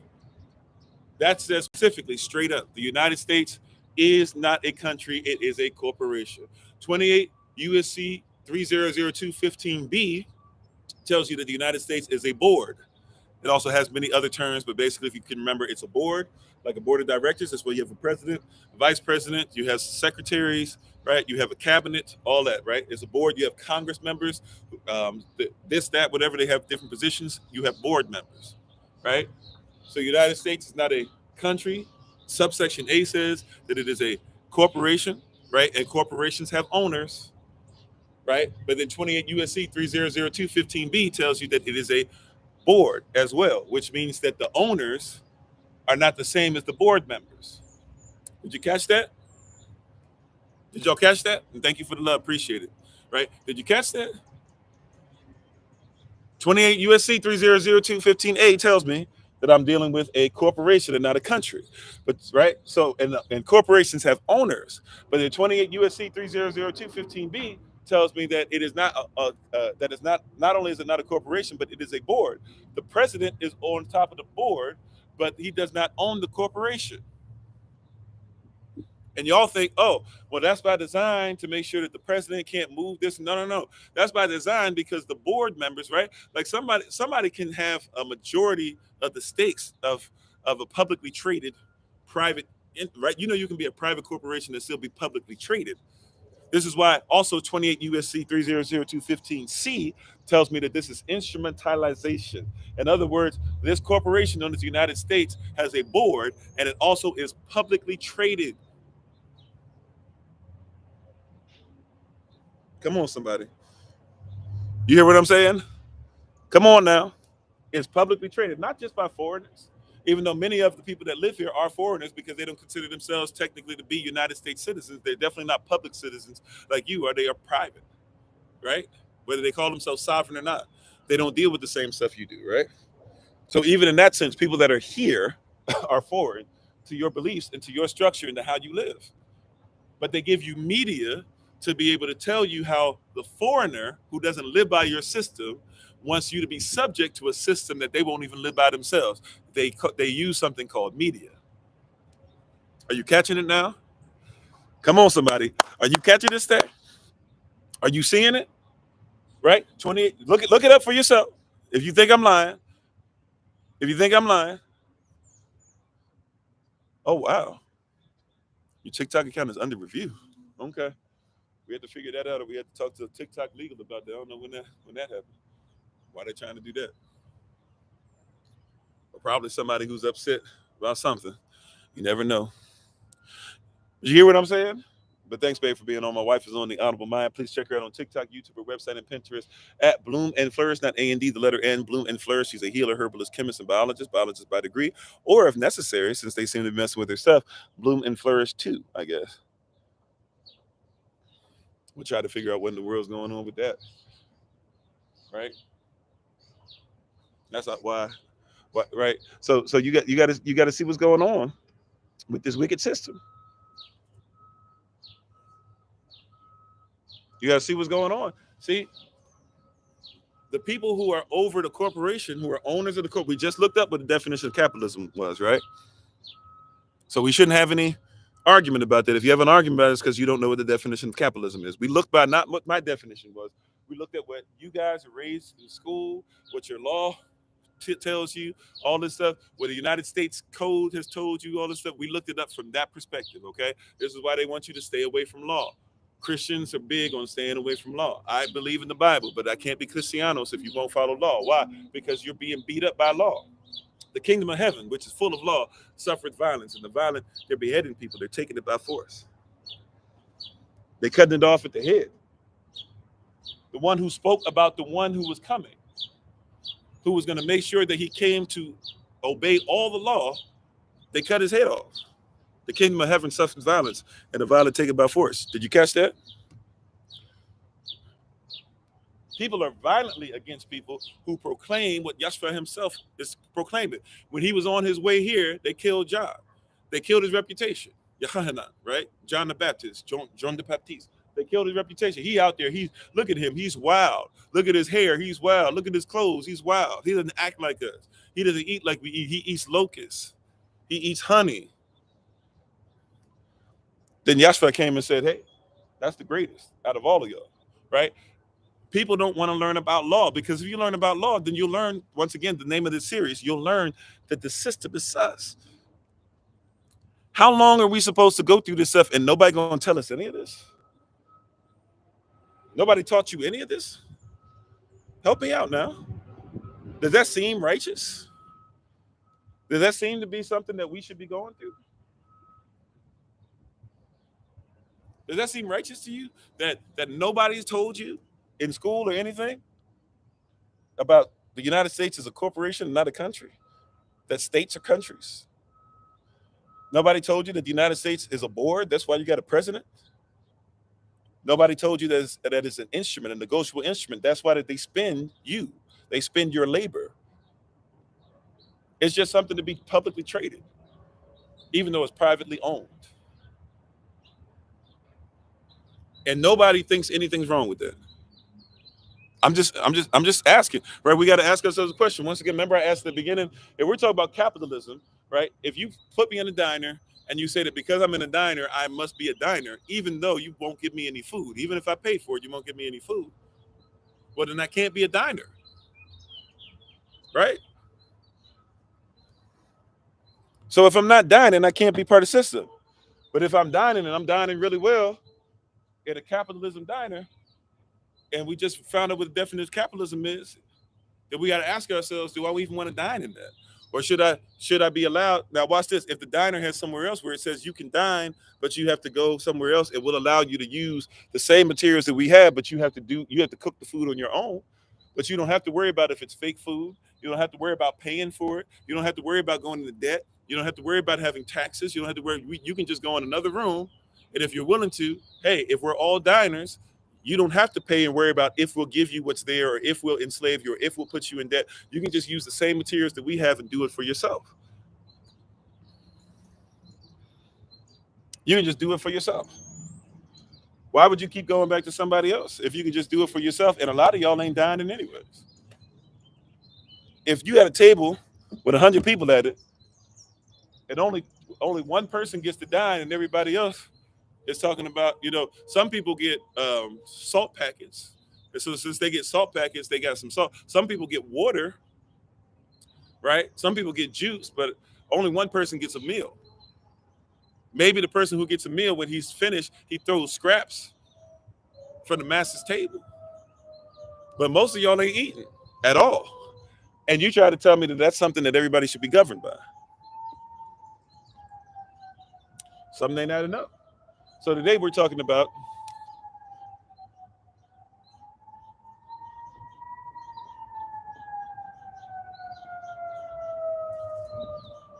media.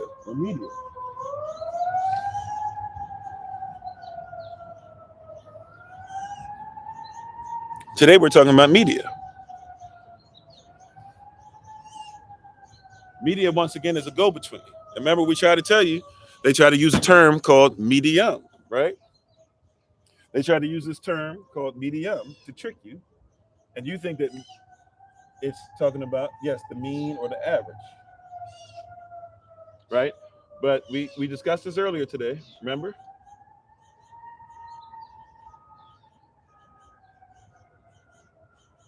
We talked about they want you to believe that the median or the media is halfway point. But it doesn't mean halfway point. It just means something in between. Somewhere in between, there's a median. Why?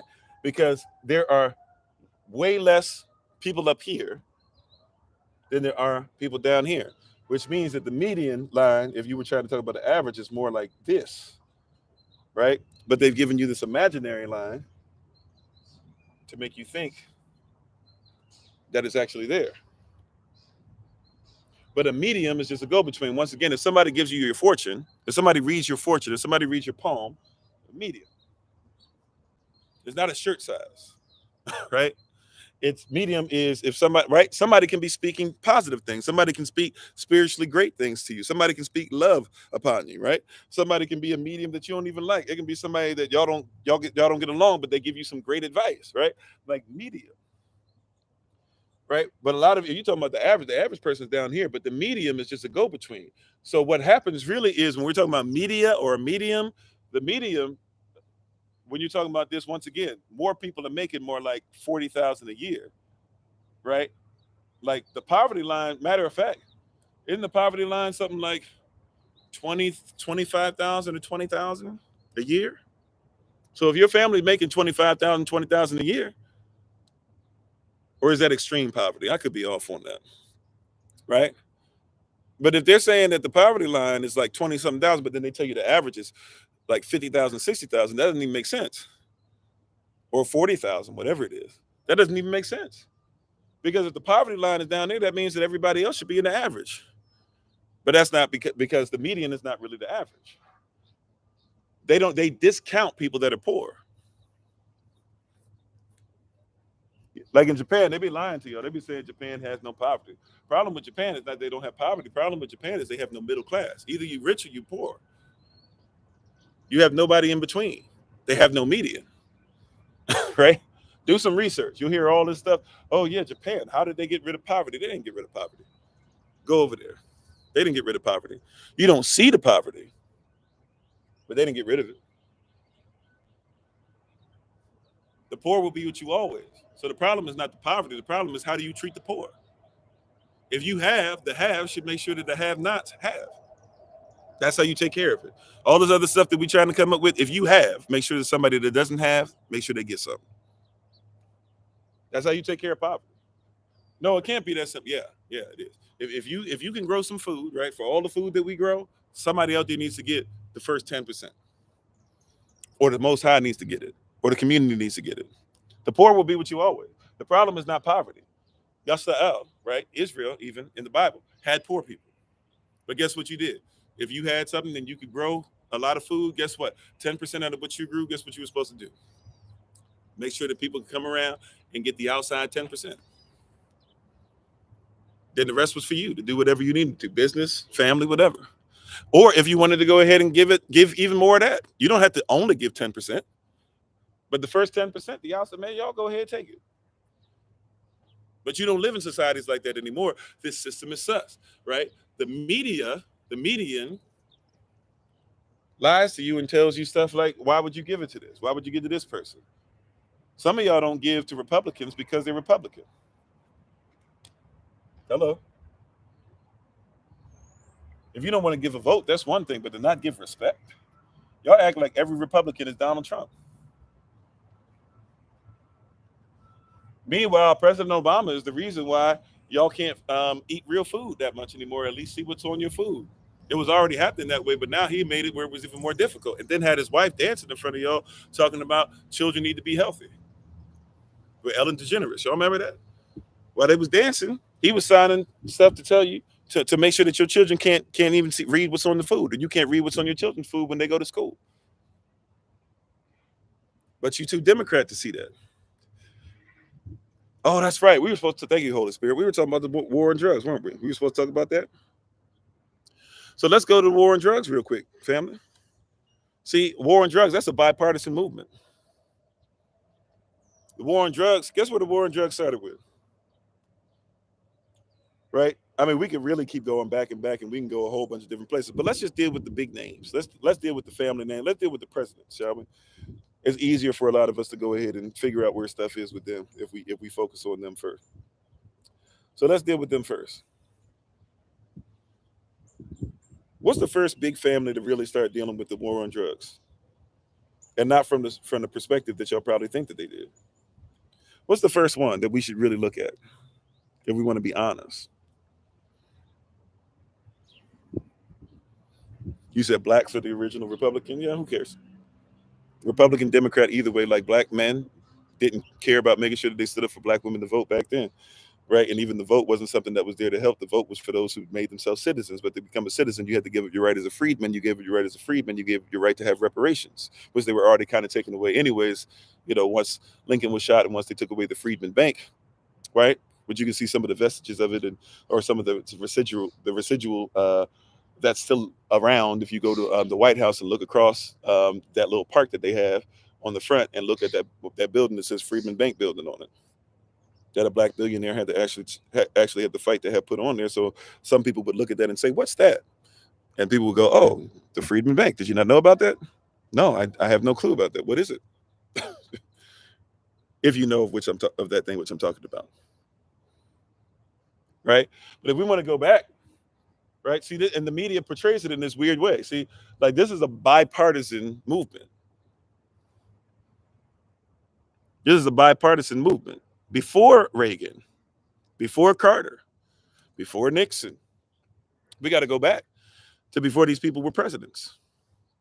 You go into the Rockefellers, we can always put the Rockefellers or the Rothschilds, etc., the Morgans, right? The Chases, whatever, or JP Morgan stuff. We could always go into that stuff. But I'm talking specifically, we're gonna just go to presidents. We're gonna make this easy. See, we want you to see the media, because if you let the media, the go-between, keep letting you fight back and forth, you'll miss it.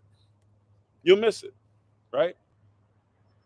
Let's go to a simple family. Let's go to a simple family name that everybody loves to talk about, and especially black folk like to talk about, because apparently they loved you so much. And I don't know if I spelled it right. Hopefully I did. Right? But you got a family called the Kennedy family. How they get started in the game? How did they become the family that's there now. How did they become the family where isn't one of them about to run for president again? How did they become that? How did they become that? Right? Because y'all lock brothers up and sisters up today, even still some of y'all for marijuana or for cannabis, right? Sativa, etc. Right? But y'all still be locking people up for that in some places. But they made their money off of alcohol. That's how they became big. You have the Kennedys.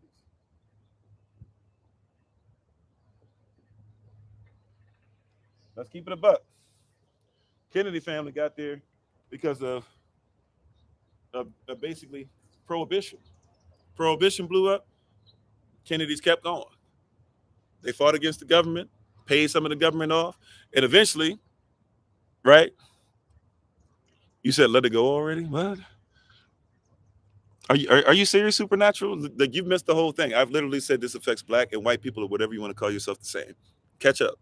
All right? Stop being so frustrated about stuff. Catch up with us, okay? Like, I don't care about that. All right? So you missed it, right? You missed the whole thing.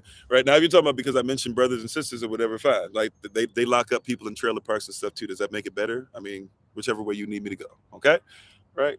So, not me, somebody else? Okay, my bad. My bad. Sorry, Supernatural. My bad. I'm not looking at the comments as much as I normally do because of my setup. I apologize if I messed that up. My bad. So, Kennedy's family, right? They're out there selling stuff, selling alcohols, doing all that stuff or whatever, paying off people. Eventually, they can't stop speakeasies. They can't stop all this stuff. They can't stop selling them at these bars, these places to where they keep, the people are making moonshine and all. They can't stop it. So eventually, the people that were running stuff, they told the government, if you want us to stop, they told the government, if y'all want us to stop, this is what you need to do. They said, if you want us to stop, this is what you need us to do. And the government went along with it. They said, or this is what we need y'all to do, rather. We're going to take over government. We're going to come in. We're going to be in charge. We're going to be voted in. Our children will be voted in. And we're going to have certain laws that are going to allow our families to still make money off of what we were doing. Right? You made it hard for us to do this and that or whatever. We're not letting go of the power. We already pay y'all. Once again, what's the definition of capitalism? Capitalism is a system in which politics and economics are used to control trade and industry. That trade and industry is wielded by private corporations for profit, or by owners of private corporations for profit, and not the state. So they said, we're in control anyways. We're just going to go ahead and put our children in there officially. So there's a guy, Jack Kennedy, that pops up. Why is Jack Kennedy important? Who is Jack Kennedy? Somebody help me out. We're going somewhere. This system is sus.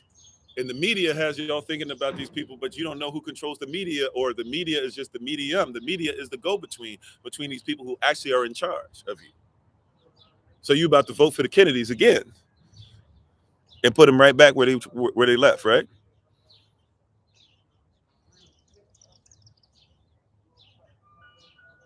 So Jack Kennedy,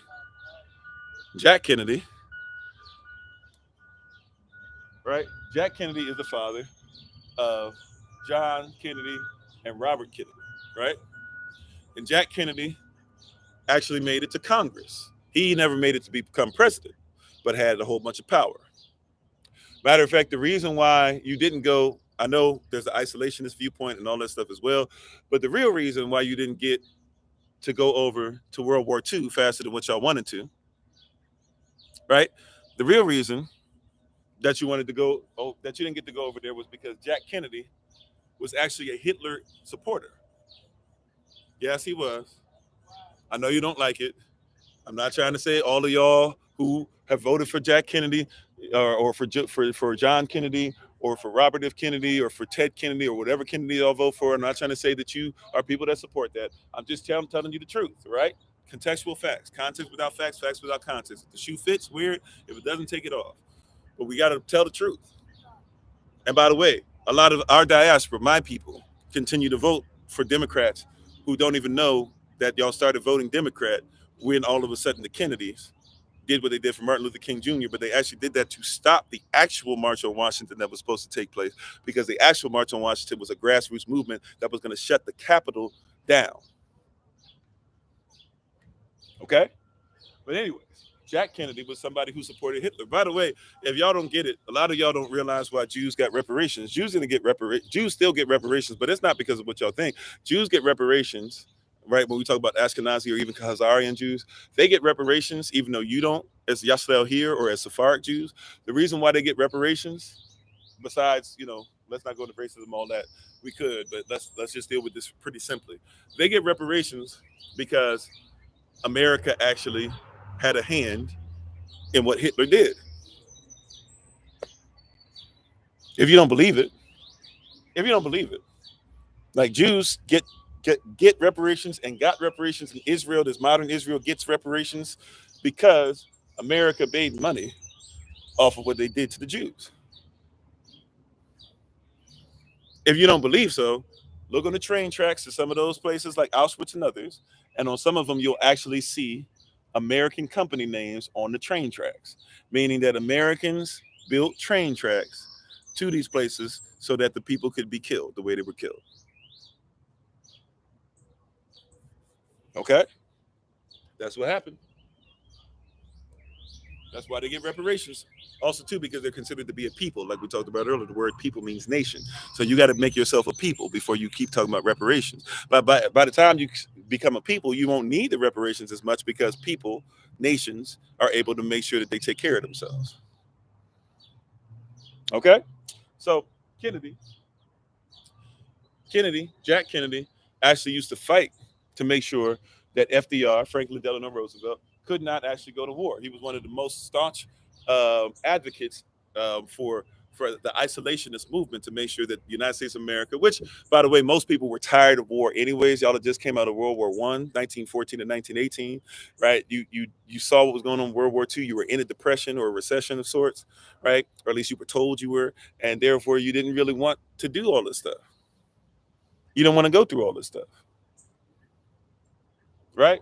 So here's Kennedy and others who are using that. Eventually, they lost that steam. He never becomes president. But guess what he does? Because he has power, capitalism, defined as politics and economics, used to control traded industry. That traded industry is wielded of owners of private corporations. Since his family has ownership of the corporation of the United States, guess what he's able to do? He can't get on the throne, or not on the throne, but he can't get on the board, right? Because remember, United States Code tells us that 28 U.S.C. 300215 subsection A tells us that it's United States Corporation. Subsection C tells us that it is a instrument, right? But subsection B tells us that it is a board. So he can't get on the board of directors. But guess who gets on the board? His son, John F. Kennedy. Which, by the way, if you didn't think that Jack Kennedy, if you don't believe me about Jack Kennedy being a Nazi sympathizer, read. This is, by the way, for the public, because they have to release a lot of this stuff after a certain amount of time to the public. So you can read JFK's diary.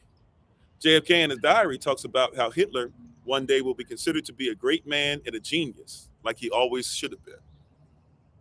I'm not making nothing up. Go read it. Go read it. You can read it and come back. I promise you, right? Kennedy, the same person who stopped the actual March on Washington, and because of some rich people, corporations who told Kennedy what he needed to do, he, as the person on top of the board, stopped the movement and actually put Martin Luther King Jr. and others who were their own version of the Big Six. They put them. They paid them. And MLK didn't really get what was happening, but he also knew that, because what was going to happen in the original March on Washington was this: you were going to have people that were going to come. They were going to destroy some businesses. They were going to march. And they were going to lay down on at Reagan Airport over there in D.C. to where planes couldn't take off. They were going to chain themselves to buildings. And Kennedy straight up told MLK to stop it. He was like, "Yo, if you don't do something about this, we're going to kill everybody. This is not going to go the way you want." He's like, "And it's not going to make me look great either." MLK was like, "But hey, I ain't start this. I don't really have I really don't have no skin in the game. I didn't start this." They said, "We'll put you over it." And MLK made a decision. Whether you like his decision or not, he had to make a decision like a lot of y'all have to make. He had to sit there and say, do I let my people die, or do I go with it and try to make the best out of the situation? And that's why it was everybody holding hands. The original March on Washington was not supposed to be what you saw. Now, I'm not here to speak against MLK, because MLK, he shed blood for us. I ain't on that level. So y'all say whatever you want about him. I might disagree with some things that he said, but right, just like I agree with some things that Malcolm said, but I'm not going to do the whole thing some of y'all do where we just besmirch his name and try to make him like he's nothing. I'm not going to go all the way there, right? But this is what the Kennedy family did, things like that.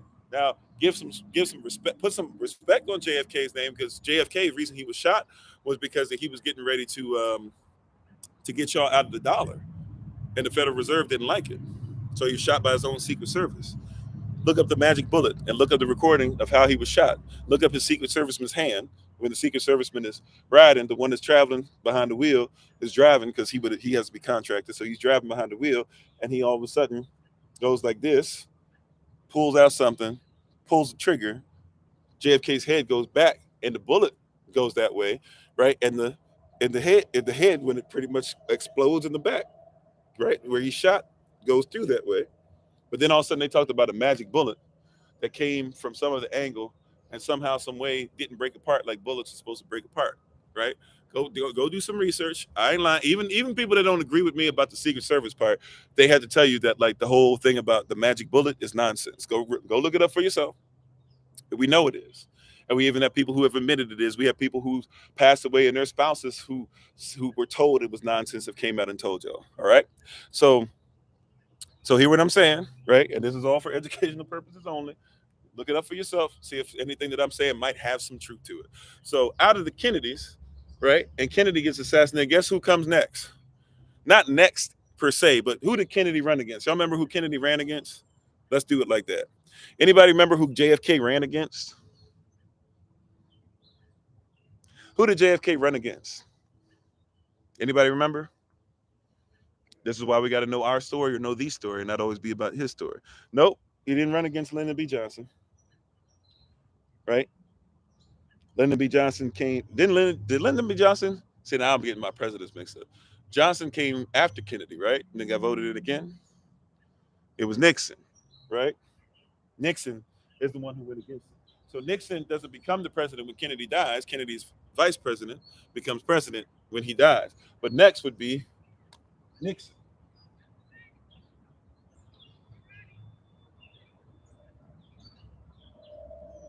Next up is Nixon.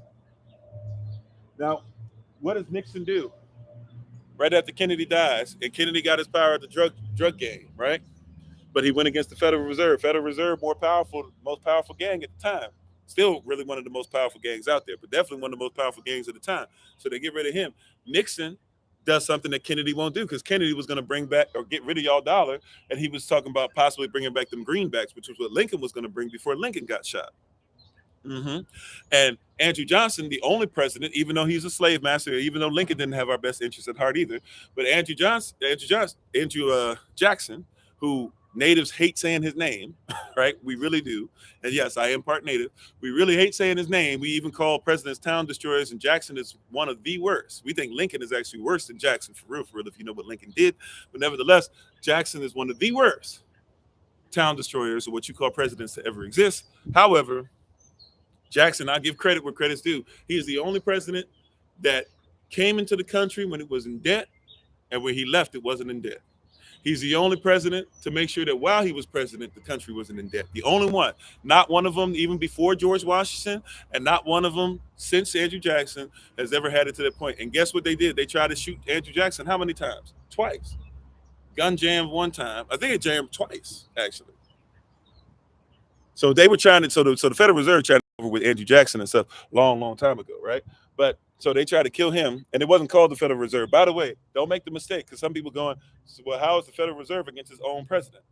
Federal Reserve is not part of the United States of America. Just like if you go to the Bank of England is not part of England.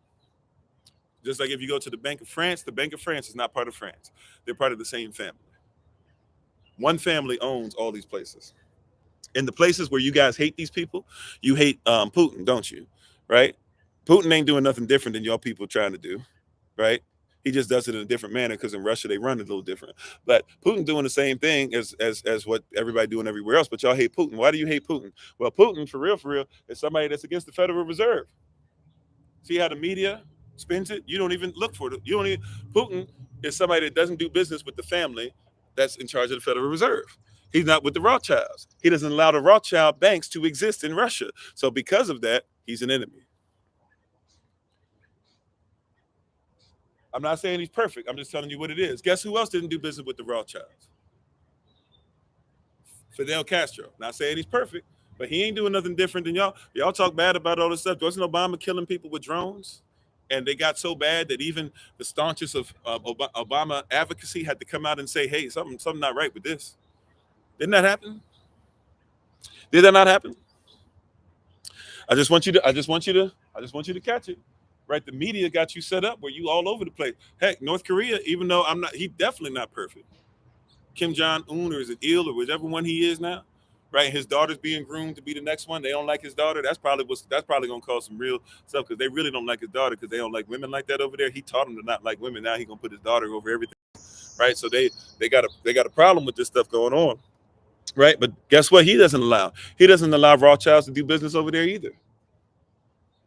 Anywhere the Rothschilds can't do business, the news tells you that that's a terrible place to be. Isn't that interesting? You ever found that interesting? You ever looked that up? You ever thought about that? Anywhere where the Rothschilds are not allowed to do business on the news, they are the most terrible people. Matter of fact, have you ever heard of the Star of David? I don't even know if I can draw one for real, so forgive me. I've never practiced. You know what? I won't even attempt it. I don't know how to draw a Star of David. I'm not going to try to, and it's not what y'all think it is, anyways, right? But anywhere where the Rothschilds can't do business is considered to be evil, right? But have you ever checked out the Star of David? What is the Star of David?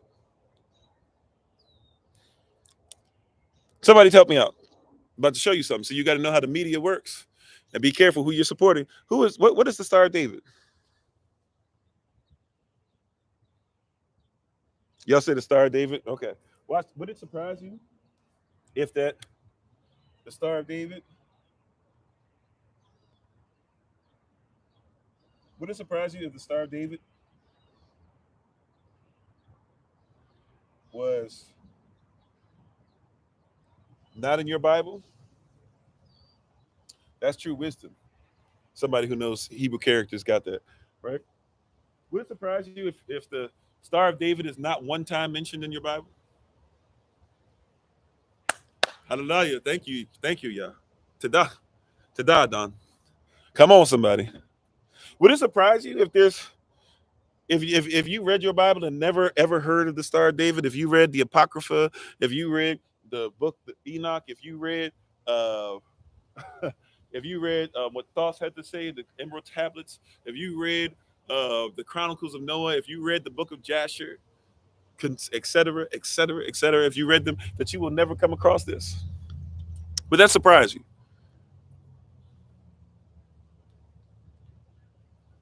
Right? But here's something that might surprise you maybe more if you're not aware of it. There's something called the Star of Malak that's in your Bible, though.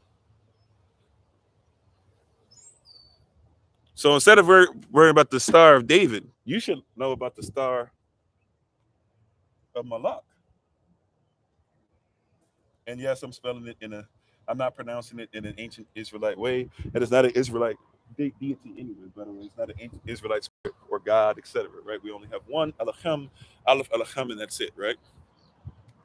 Elohim, Elohim Hakodesh. He alone is whole. He's one. He's holy, right? Now, this Star of Malak became known as something as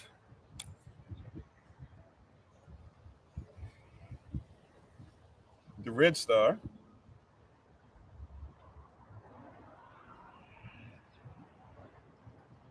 And it's known as something called the Red Star. And this Red Star is part of a family today that you know.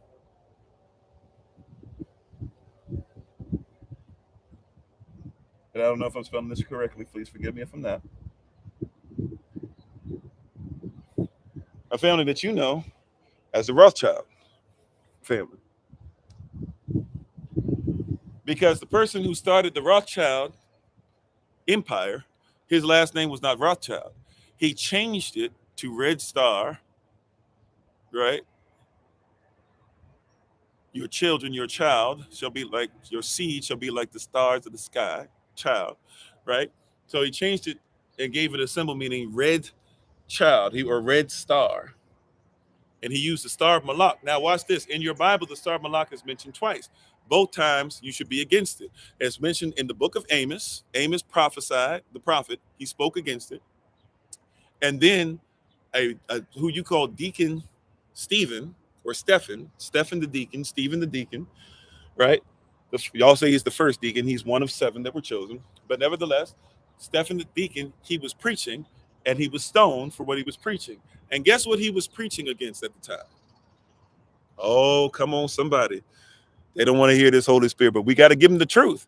Guess what he was speaking against at the time? In your Bible. That's why we say, y'all don't want to talk about law, but you got to know that law is spiritual. Spiritual is law. Even nature is spiritual because nature is a manifestation of universal law. Universal law is what's spoken by the king. Why? Because the word universe literally means universe, a verse, spoken sentence. The universe is a single spoken sentence. So if it's universal law, it's spoken and it becomes the laws of nature, which means that it becomes something called substantive law. It's substantiated. It substantiates things, and it allows you to do public things, public law, or private things, sovereignty. This is right. I was teaching people the other day in our sovereignty 1 and sovereignty 3 class. I think it might have been sovereignty 3, maybe it was sovereignty 1. And I was showing them how, like, if you know how the UCC works and you know how the Bible works, you can literally ask the judge questions just off the Bible and be able to explain your stance on anything that you do, because they're lining up the same thing. They're using the Bible. Matter of fact, you put your hands on the Bible and then you swear. You give an oath. So help me God. To tell the whole truth. The word whole is holy. You cannot be holy without being whole, without being holistic, right? Rothschilds are dealing with Malak. They worship Malak. That's where they get their power from. They tell you in the name. But anyways, somebody will say that I'm going too far. I'm just trying to show you.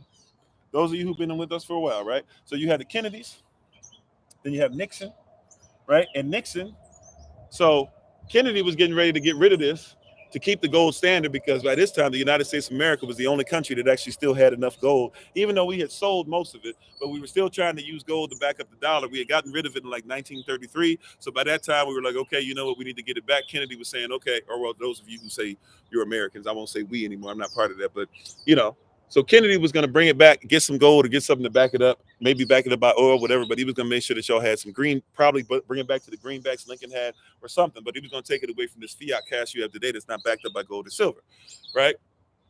Then he gets shot, killed. He's in the drug game. They in the drug game. That's how they got their stuff, but they get shot and killed. Nixon comes up next. Guess what Nixon does? We talking about the war on drugs now.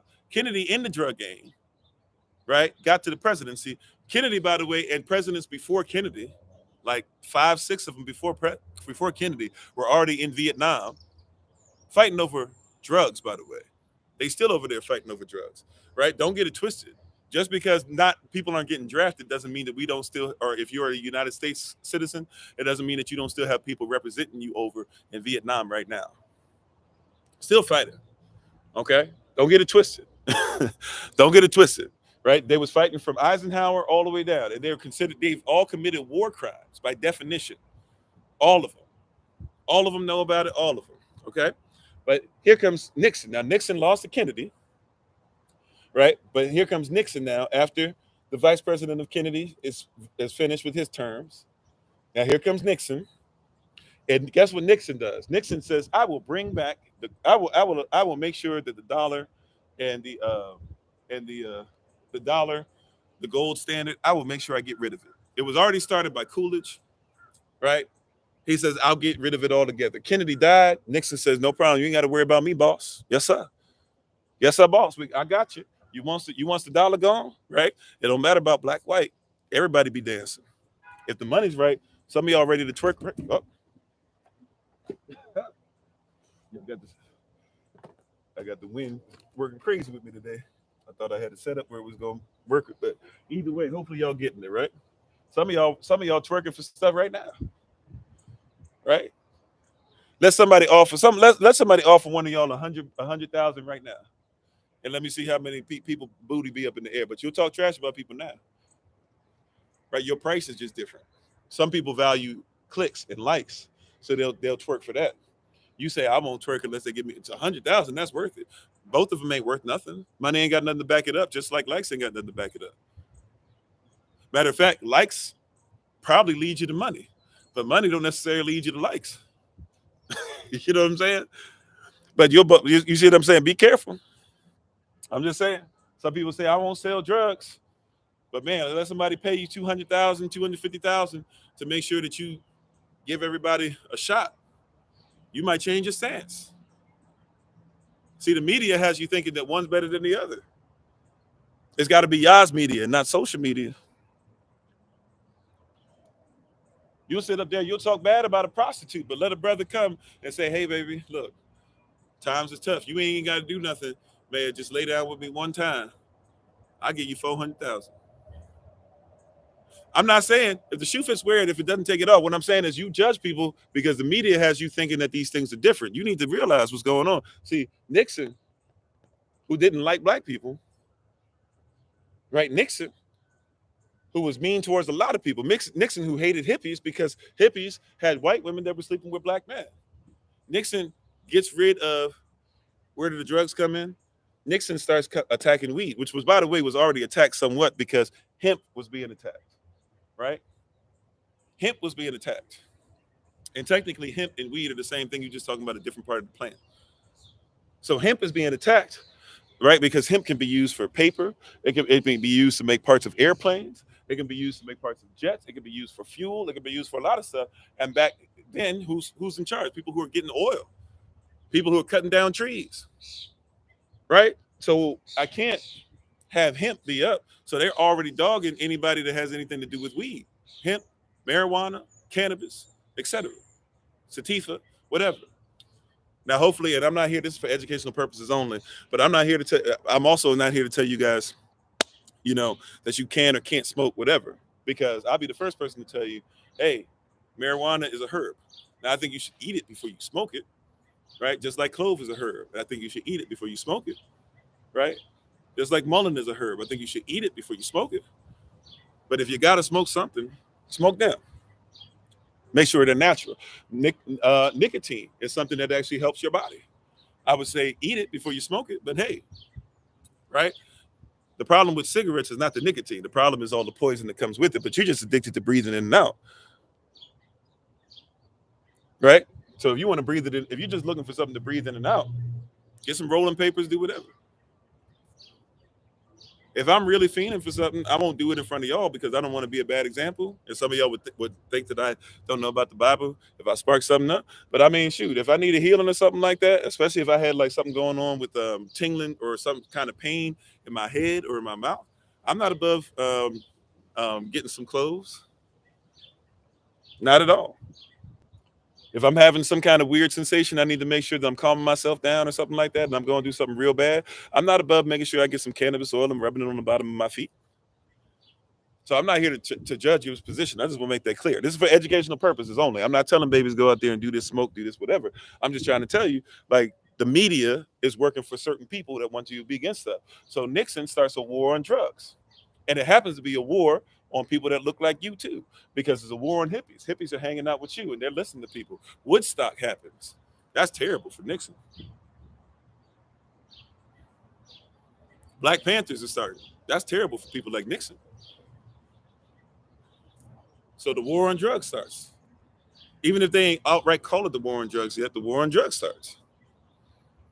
Right? It's already been going on because you've got blood feuds that are already going on. I'm just giving you some main key names. There's way more to it than this. Right? But hear what I'm saying, right? So now you got Kennedy and Nixon. So now, guess who we can transfer to next? I know somebody mentioned Carter. Carter's a little difficult for me to kind of wrap into this, so I'm not going to go into Carter. But hey, if you want to go down that rabbit hole, feel free. Right, but next name we could bring up after Carter.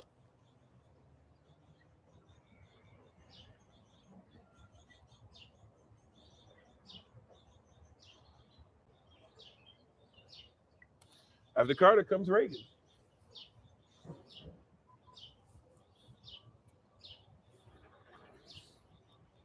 I'm sorry, not. Well, after Carter comes Reagan. Excuse me. After Nixon comes Reagan. Right. And by the way, Nixon and Reagan are like this. Right. Kennedy and Nixon are tied to each other, but they didn't roll with each other. But Nixon and Reagan are like this. Matter of fact, go look it up. There's a famous quote. I got in trouble on TikTok once because I put this out there and people didn't like it. But go look up. I don't know if it's hopefully it's still on YouTube, but you should be able to research and find this. There's a recording out there where you can listen to a conversation between Ronald Reagan and Richard Nixon. You can, and you can listen to Ronald Reagan making a joke about how black people are just shoeless apes who are stupid and dumb and deserve to be shot. And Nixon's on the other side laughing at the joke. Oh, they were tight. These are the same people, though, that everybody's talking about, right? And Kennedy was a Democrat, Nixon, Republican, right? Reagan, a Republican, and I'm gonna bring up another Democrat for y'all in a second. So don't get upset. Don't get frustrated by yourself, right? Don't get all in your feelings, right? Because all of them work for the same thing. These presidents set precedent, but they're just members of boards. They have owners. They work for the corporation, right? And this is what the media does, is gets us to get so stuck on if they're Republican or Democrat. Who cares if you find out the truth on Fox News? Who cares if you find that on CNN? Who cares if you find that on C-SPAN? Who cares if you find that on ESPN? Who cares if you find that on CBS? Who cares if you find that on ABC? Who cares if you find that on TikTok? Who cares if you find that on YouTube? Who cares if you find it on Facebook? Who cares if you find out on this podcast? At the end of the day, if it's real, then make it real. Take the meat, spit out the bones. Okay? So Nixon is starting this war on drugs, right, for a particular reason. Reagan is coming up, and he's being groomed to be the president, right? So we already know Reagan's coming up. Reagan's on his way up. Reagan's going to become president. He's going to be the first person, well, not the first person to run on this, but he's going to be the first person y'all in you guys' lifetime, most of our lifetime, most of us listening, he's going to be the first person we're going to hear make America great again and run on that. He's going to be the first person that we're going to hear. Right, this goes back to the 1800s, but we'll just go ahead and stick with, we'll go ahead and stick with people who are just dealing with the 1980s, and you basically deal with one and a half generations. Okay, so Nixon is now in place, right, and he's getting Reagan groomed. Now, what is it that got Reagan to be voted in? First of all, see, the media messes this stuff up where we don't even look at what these people did or who they are or what they believe in. Let's have an honest conversation. Let's have an honest conversation. What got Reagan voted in? What made people believe that he could go from being an actor, a B-list actor, to becoming a governor, to becoming the president? What made them say we could trust him with the United States corporation the same way we could trust him with the nation that he was over called California? What was it that he did? Popularity, okay.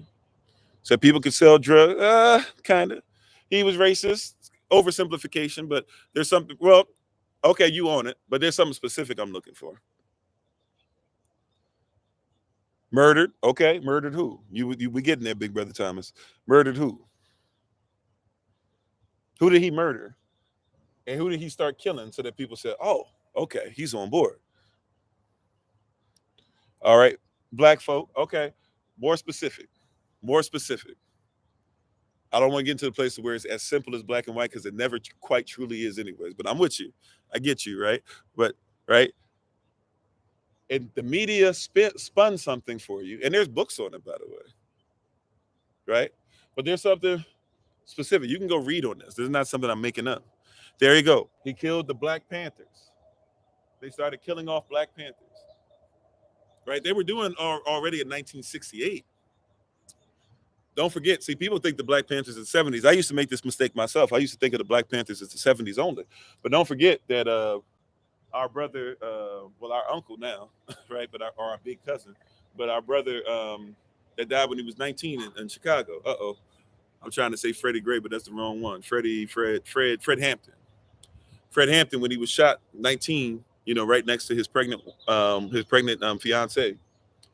When he was shot, and all those people were shot there, and he was betrayed by one of the Black Panthers. That was 1968. Same year that Reverend Dr. Martin Luther King Jr. was shot and then assassinated in his hospital bed. Because remember, he didn't die because he was shot in the head. He died because he was smothered with a pillow. If you don't believe that, look it up. Listen to what his lawyer, who's still around today, will tell you.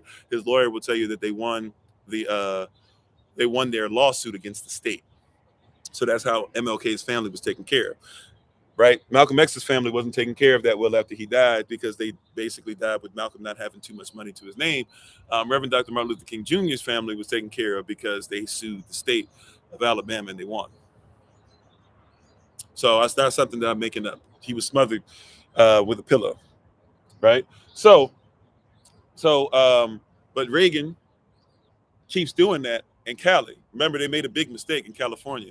I don't even know if it wasn't even really a mistake. It depends on how you want to look at it. But basically, you're allowed to have weapons at that time, even in the Congress building of California, if you will. So they went there or whatever, and they went there with their weapons. And when they went there with their weapons, they basically changed the law. And when they changed the law, the Black Panthers came in there, and basically they locked them up and stuff, and they started killing them and saying they were dangerous, and see they're going to shoot up these great patriots and all this stuff that are making your law. And but Reagan was highly responsible for that. It's important to know that because Reagan comes into the presidency, and what is Reagan's wife, Nancy, who basically was sleeping with people and doing stuff just like Trump's wife, whatever her name is, was doing. But what is Nancy's slogan? What is Nancy really known for in these streets in the 80s? Come on, 80s children. Y'all remember? Parents of us 80s babies. Y'all remember? What is Nancy Reagan most known for? What slogan is she most known for? What rhetoric is she most known for? Help me out. There you go. Say no to drugs. This is your brain. This is your brain on drugs, right? Y'all remember that? That's Nancy Reagan, right? While she was saying that, what was Ronald Reagan doing as far as drugs? See, I need you to catch these names, how these families roll. And all these people are married into each other, by the way, too, which is the other thing that's wild. It's like, they're all married into each other. So there's no distinction. All these people are part of the same family. Okay, so just keep that in mind. And by the way, that's not something I came up with. That's something that was known, but it wasn't really known until I think it was the 90s, maybe the 2000s, where there was a young little girl and she did a research for her for her project or whatever at school, and she did basically some DNA research and discovered that all of the presidents, except one of them, which by the way, that person's married in, so they're still technically family, but she discovered that all the presidents, except for one of them, were all married into each other, and they all have the same common ancestor going back to a king of England. That's what she discovered. So when I talk about these people, you got to get past not only just Republican, Democrat, left, right. You like this person, you voted for him, you didn't, whatever. You got to get past the part. You got to realize that they're all the same family, which, by the way, even though you're not in a democracy, because the word democracy is not in your constitution. Look it up. If you have a word that's not in your constitution, but you keep trying to use it, it means it's not constitutional. Stop talking about democracy when it's not even constitutional. They catch you. See, the media is controlling this. They're using the media is used to get out the rhetoric of the ones that really control you. You got to know what media does. The media is the in-between, the go-between for y'all. Okay? So there's no democracy is not constitutional. Matter of fact, you're in the republic. Now you can be a Democrat or a Republican, but that's not saying that you're in a democracy. Right? And you shouldn't want to be in a democracy anyways, which is pretty close to what you're in anyways, because the actual democracy is demo, which means a few people, a village, or a little bit, demonstration, right? And then cracy is a government. So if it's a democracy, it's saying a few people who live together give you a little bit of information, and then what? And they govern you with it. that's a democracy. So you shouldn't want that anyways, even though kind of sort of that's what you're in already, right? But you're in a republic. Say your Pledge of Allegiance real quick. It's not mine anymore. But say your Pledge of Allegiance real quick. And then tell me you disagree with me. Come on, real quick. You know it, right? Y'all got on Kaepernick because of the whole taking the knee. Well, you super patriots out there, say you Pledge of Allegiance for me real. Oh wow, thank you for the love. Patriots out there, say you Pledge of Allegiance real quick. Come on, take your medicine. Come on now. Say your Pledge of Allegiance real quick. Right? Say your oath. Say your promise to God. Say your promise to a deity. You pledge allegiance to the flag. The word flag means standard, by the way. A standard bearer is a flag bearer. I'm in the military. I know all about being a standard bearer. I know about standing attention. I know about making sure we move the same way, right? We make sure that we're ready to go. Double time and then get back to, and then walk together. So I got it down. I know about it, okay? Right? I know what that is, okay? Standard bearer is a flag bearer. That's all you're doing. So you pledge allegiance to the standard, to the flag of the United States of America and to the republic for which it stands. That's what you understand because that's what it stands for. You're under it, right? You're under it, right? Those in the military remember this. Da da da da da da da da. Y'all remember that? Da da da da da da da da da da da da da da da da. Right? Y'all remember that? When you were on base? Some of y'all don't know about that, right? But those of you in the military, you know what I'm talking about. I ain't making that up. You were under this. You were understanding. That's what you were doing, right? Reveille. You got up at a certain time. Reveille. Wherever you were, even if you were inside for the most part, or not for the most part. Sometimes even if you were inside, you did it, right? Okay. Because you understand. You under a standard. The republic. And what is that republic? One nation, right? Under God. That's what you understand. The republic for which it stands, one nation under God, understand the standard of who they say God is, the owners of the corporation. Come on, right? I'm not telling you anything that's not there, right? And then it says, and with liberty and justice for all who? For all people that they consider to be people in their nation. If you're not a people, if you're not one of their people, if you don't count as their people, then you don't get the same rights. I just need you to catch on to what you being given. See, the media spins it some way. Even your school is media. The school you go to is media.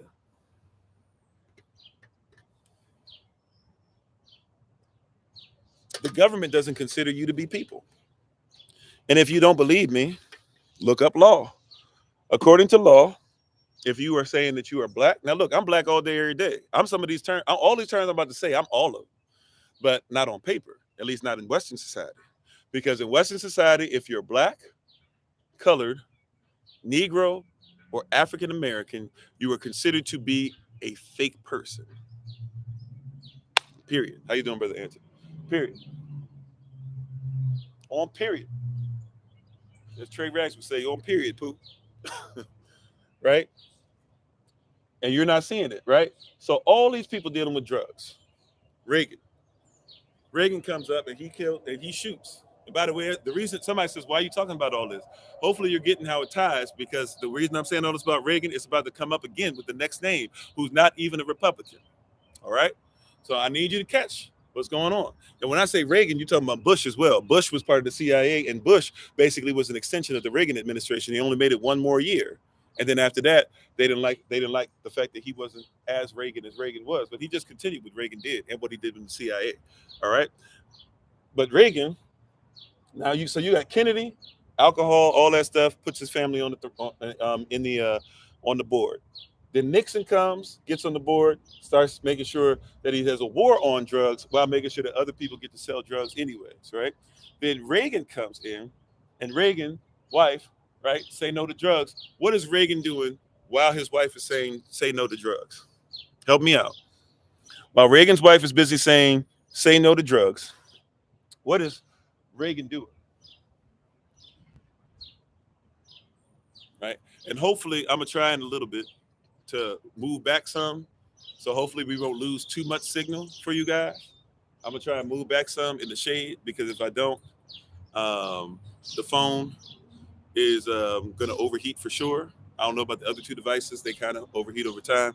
So if it does overheat for some reason, just give me a half second or something like that, and we'll be moved back. And then so maybe like 5 minutes most. If for some reason, if you want to hang around, that's why I've been coming up trying to put my shade over the phone a little bit to make sure it's not overheating before I move it over. But we're gonna move back in a second. So just giving y'all a heads up. If that happens, just be patient with us, and we'll be right back. All right. But you have Reagan, and Reagan comes over, right? And now that Reagan's over, what does Reagan do?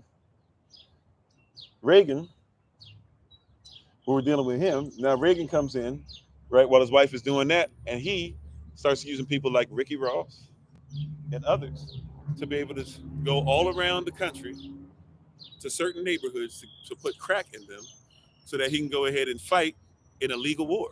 Because before he got in, Congress knew that he was already going to be involved in this Contra thing happening. They already knew it.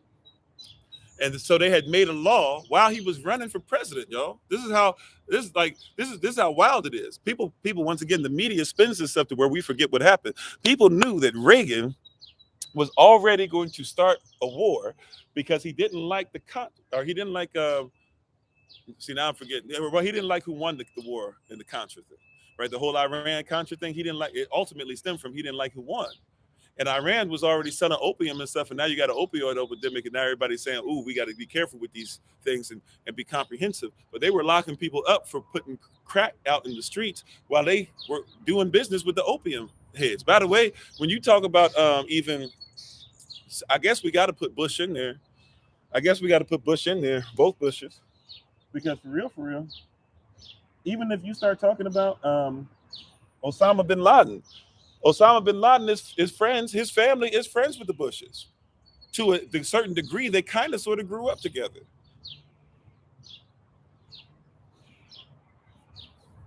So the Bush, like America, was like the friend of my what is it? The enemy of my enemy is my friend, right? That's the saying. So Osama bin Laden and they were trying to make sure that they took over some stuff in their family, and they were selling the most opium. America was against the other people, so they taught Osama bin Laden and them how to go to war, how to go to battle, and how to be the biggest, baddest drug dealers on the block. That's how that happened.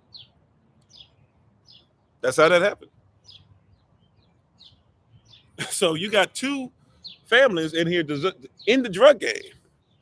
Y'all look at Osama, and look, once again, Osama bin Laden is not somebody I'm trying to lift up, right? I'm just for educational purposes only. I'm trying to get you to see something, right? So Reagan's out there selling crack on the streets because he wants to fund the war that they said was illegal. They had already made it illegal. That's why he was this close to getting impeached. They won't call it impeached. But if you remember in the 80s, I remember as a child, I didn't know what it was. I just remember it being a big deal because he had to come out and talk like that. And it wasn't one of his little fake me out fireside chats that he was doing with the Bible and everything in his hand. But he had to come out and speak. And y'all remember, he had to come out in front of everybody and he had to talk about it. And then all of a sudden, Oliver North took the bullet. That's why Oliver North got that job with Fox. And nobody even cared about Oliver North, but he kept speaking on all this stuff because he took the bullet. They let him keep his pension and everything, but him and his secretary hooked it up to where he would take it and they couldn't find any information. Once they couldn't take any information, then Bush, who would become the next president, former CIA director, and knew what was going on and was helping to put crack and stuff in the streets, right? Even though he lied to people and said that he didn't do it, that's one of the reasons why Bush got in trouble and he couldn't win it. He couldn't run again because he had too many lies on him. Not just because of what happened over in Kuwait, but he had too many lies on the books. So they put Dan Quayle in, even though they didn't trust Dan Quayle. They knew Dan Quayle was probably going to lose, but it was better than putting Bush in the second time. Because Reagan was doing all that stuff with the drugs. And what did he do? See, they were already allowing cocaine. They were already allowing cocaine to come onto the, into certain hoods, not our hoods, but the trailer park and stuff. They already allowed cocaine to be out there in the street. But they made a cheaper version of it. Why? Because they wanted to sell it to us, and we in our diaspora in the United States of America, We could not afford cocaine as a people. So they made crack. Problem with it is, though, the same thing that you did to us, guess what happened? It flooded the other neighborhoods. So now you got a crack epidemic and you got an opioid epidemic. Same people. Right? This is drugs. But social media will have it spun to where you think that the war on drugs is against hooligans. And it is. I don't respect somebody in my community. I know y'all don't want to hear this, but I don't respect nobody in my community out here poisoning my people. If you are poisoning our people, hey, get it together. If you have poisoned them, you forgiven. As far as I'm concerned, but be forgiven by the Most High. Forgive yourself and keep it moving. But poisoning our people is poisoning our people. And if you one of our people poison them, it's worse. Now I get why you think that's the only way you should do it, right? I get why some of you think that's the only way you can make it. But anybody poisoning them. So that means anybody, including Kennedy, including Nixon, including Reagan, or even Bush, right? And give me a second. I'm gonna push this. I'm gonna move this back out the sun, like I said before, because the sunlight's gonna hit there too. You guys are in the west, so the sun is moving in you guys' direction. But hopefully we'll have enough time left to finish this up over here.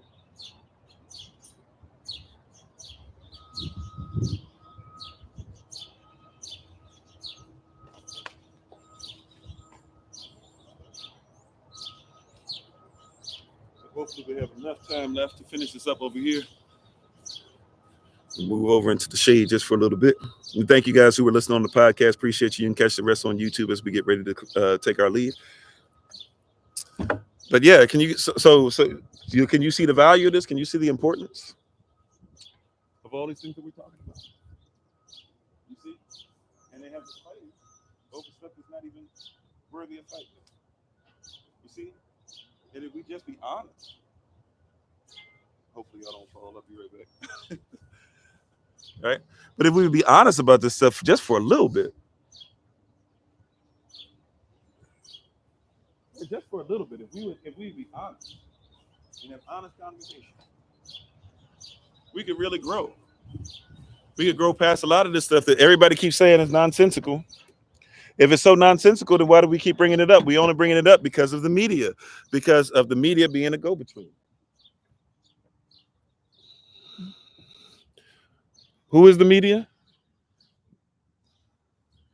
Who is the media? The media is the go-between. You have true powers, right? The true people that are actually in power and that empower certain people of certain belief systems or certain cultures, etc. You have them and they work together against other people, or at least they get a rhetoric out about other people. And what's happened is a lot of people have believed the rhetoric, believed the hype, and not actually listen to what's going on or listen to what's going on. That's real. I'm gonna rewrite these names. Give me a second. So this is our issue that we're having more so than any of this other stuff. The issue that we're really having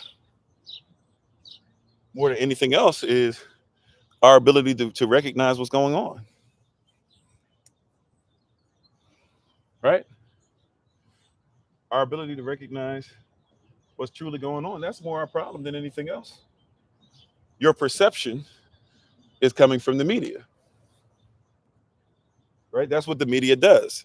What they even say about law, even though it's not, I wouldn't say this is really how we should look at law, but what do they say that even when it comes to law, what is, I forget what they say, how much percentage is perception? 90% of the law is perception or something like that. It's not the truth. But, you know, a lot of people, that's why you're supposed to be innocent until proven guilty, but they'll tell you in social media that is not the way whatsoever. You got to stop allowing social media to affect you. Get into Yah's media, get into real media, get into actual media.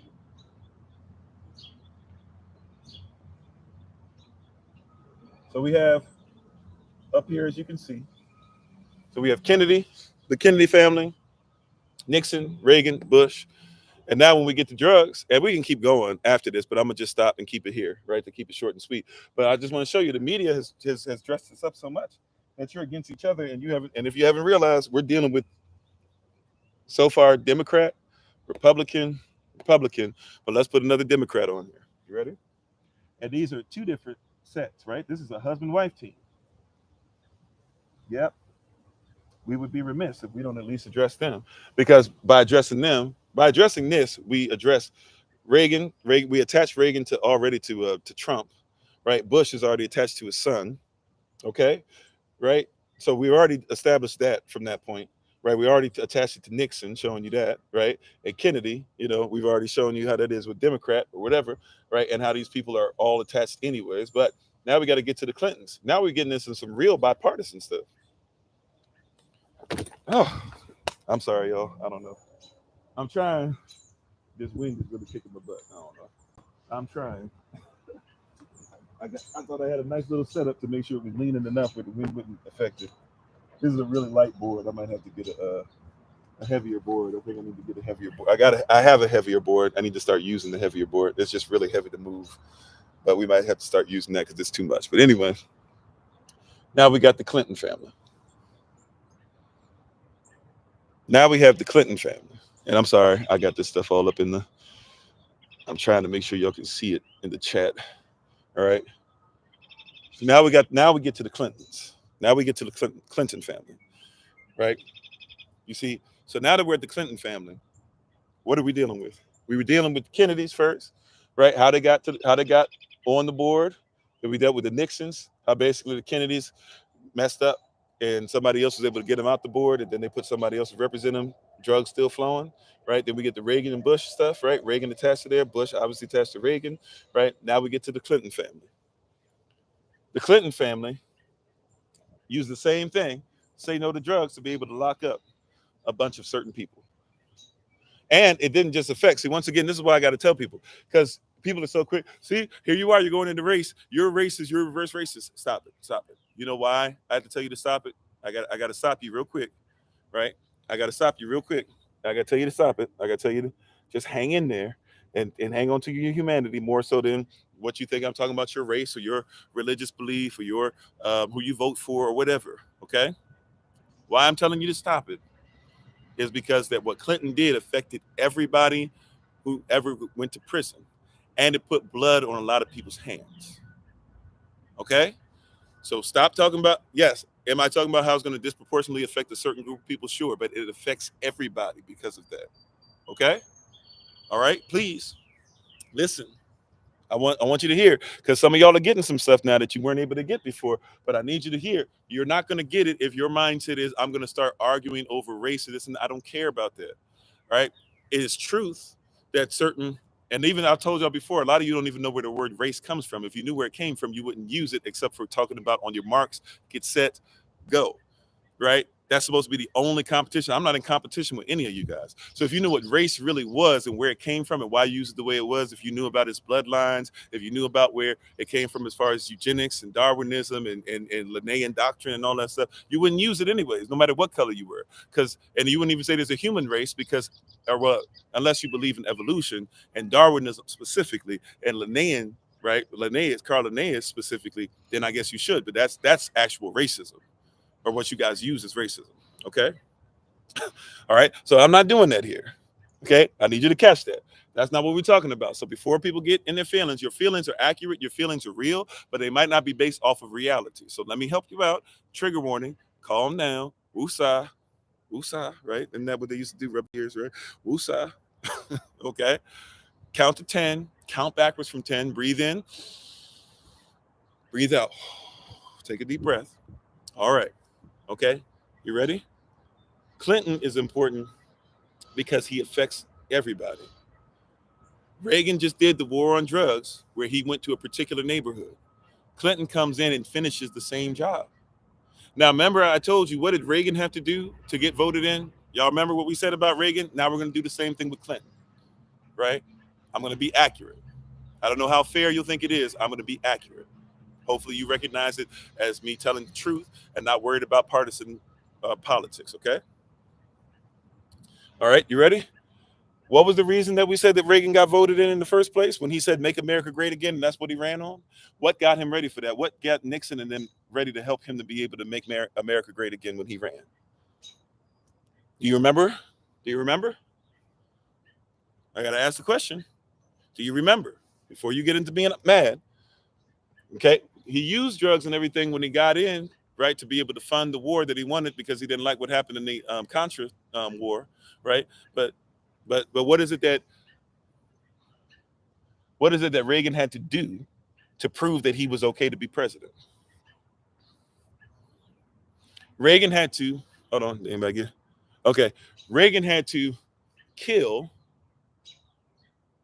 a bunch of people, right? He had to kill Black Panthers specifically because they were supposed to be the people that were tearing the government apart, right? Okay. So remember, he had to kill them. And then people started saying, oh, okay, if he'll do that in California's level, maybe he'll do it on a nationwide level, on a world, right? And then if he can do it with the nation, maybe he'll do it with the world. And when you look back at Reagan, he's remembered finally by who? Evangelicals.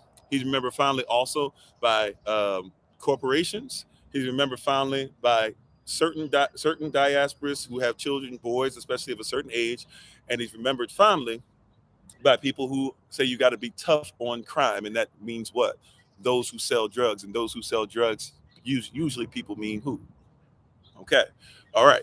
So that's how Reagan got into power. How did Clinton get voted in? Remember I had said when it came to Bush got so bad at what he was doing because of the fact that he wasn't, because he got caught in all the lies and all the stuff having to do with the drugs and stuff, whether it be with Osama bin Laden or whether it be with, with the stuff that was being sold into the neighborhoods, right? He got caught in so many lies that they had Quayle run.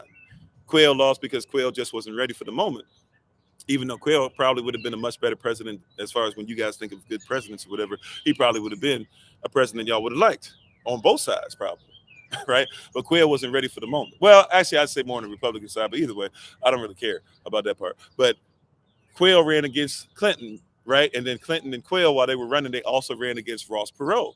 Ross Perot, billionaire, decided, hey, I'm running stuff anyways. I'm going to go ahead. He started putting some truths out there that were uncomfortable, right? Y'all remember that? Ross Perot, and people thought he was crazy and all that stuff? Okay. Now, but ultimately Clinton wins because you can only, even though you got somebody who's a billionaire who's making the money and all that stuff, ain't nobody care about that. They cared about charisma, but they also cared about something else. Reagan got in because he killed Panthers, right? Clinton gets in because he killed somebody too. Y'all remember how that happened? Anybody remember? Clinton had to kill somebody in order to get in. Who did Clinton have to kill to make sure he could get y'all vote, including Black people's vote?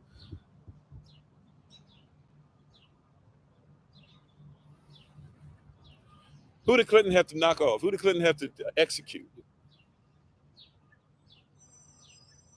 Come on now. Who did he have to execute? Y'all remember? Okay. Clinton had to execute this guy. So basically, Clinton, Republicans don't really want to vote for Quayle at all. They're at a place where they're like, okay, we'll vote for Clinton. We look bad out of what happened with Reagan and Bush now. We'll vote for Clinton or whatever, and we definitely don't want to vote for Quayle. But they're like, but I can't bring myself to do it. And especially because Reagan and Bush are supposed to be tough on crime. Even though they're committing crimes, they're supposed to be tough on crime, right? So it's like, I can't, these people who have had their mind messed over, right? What is capitalism again? The beginning of the definition, it's a system in which politics and economics are used to control trade and industry.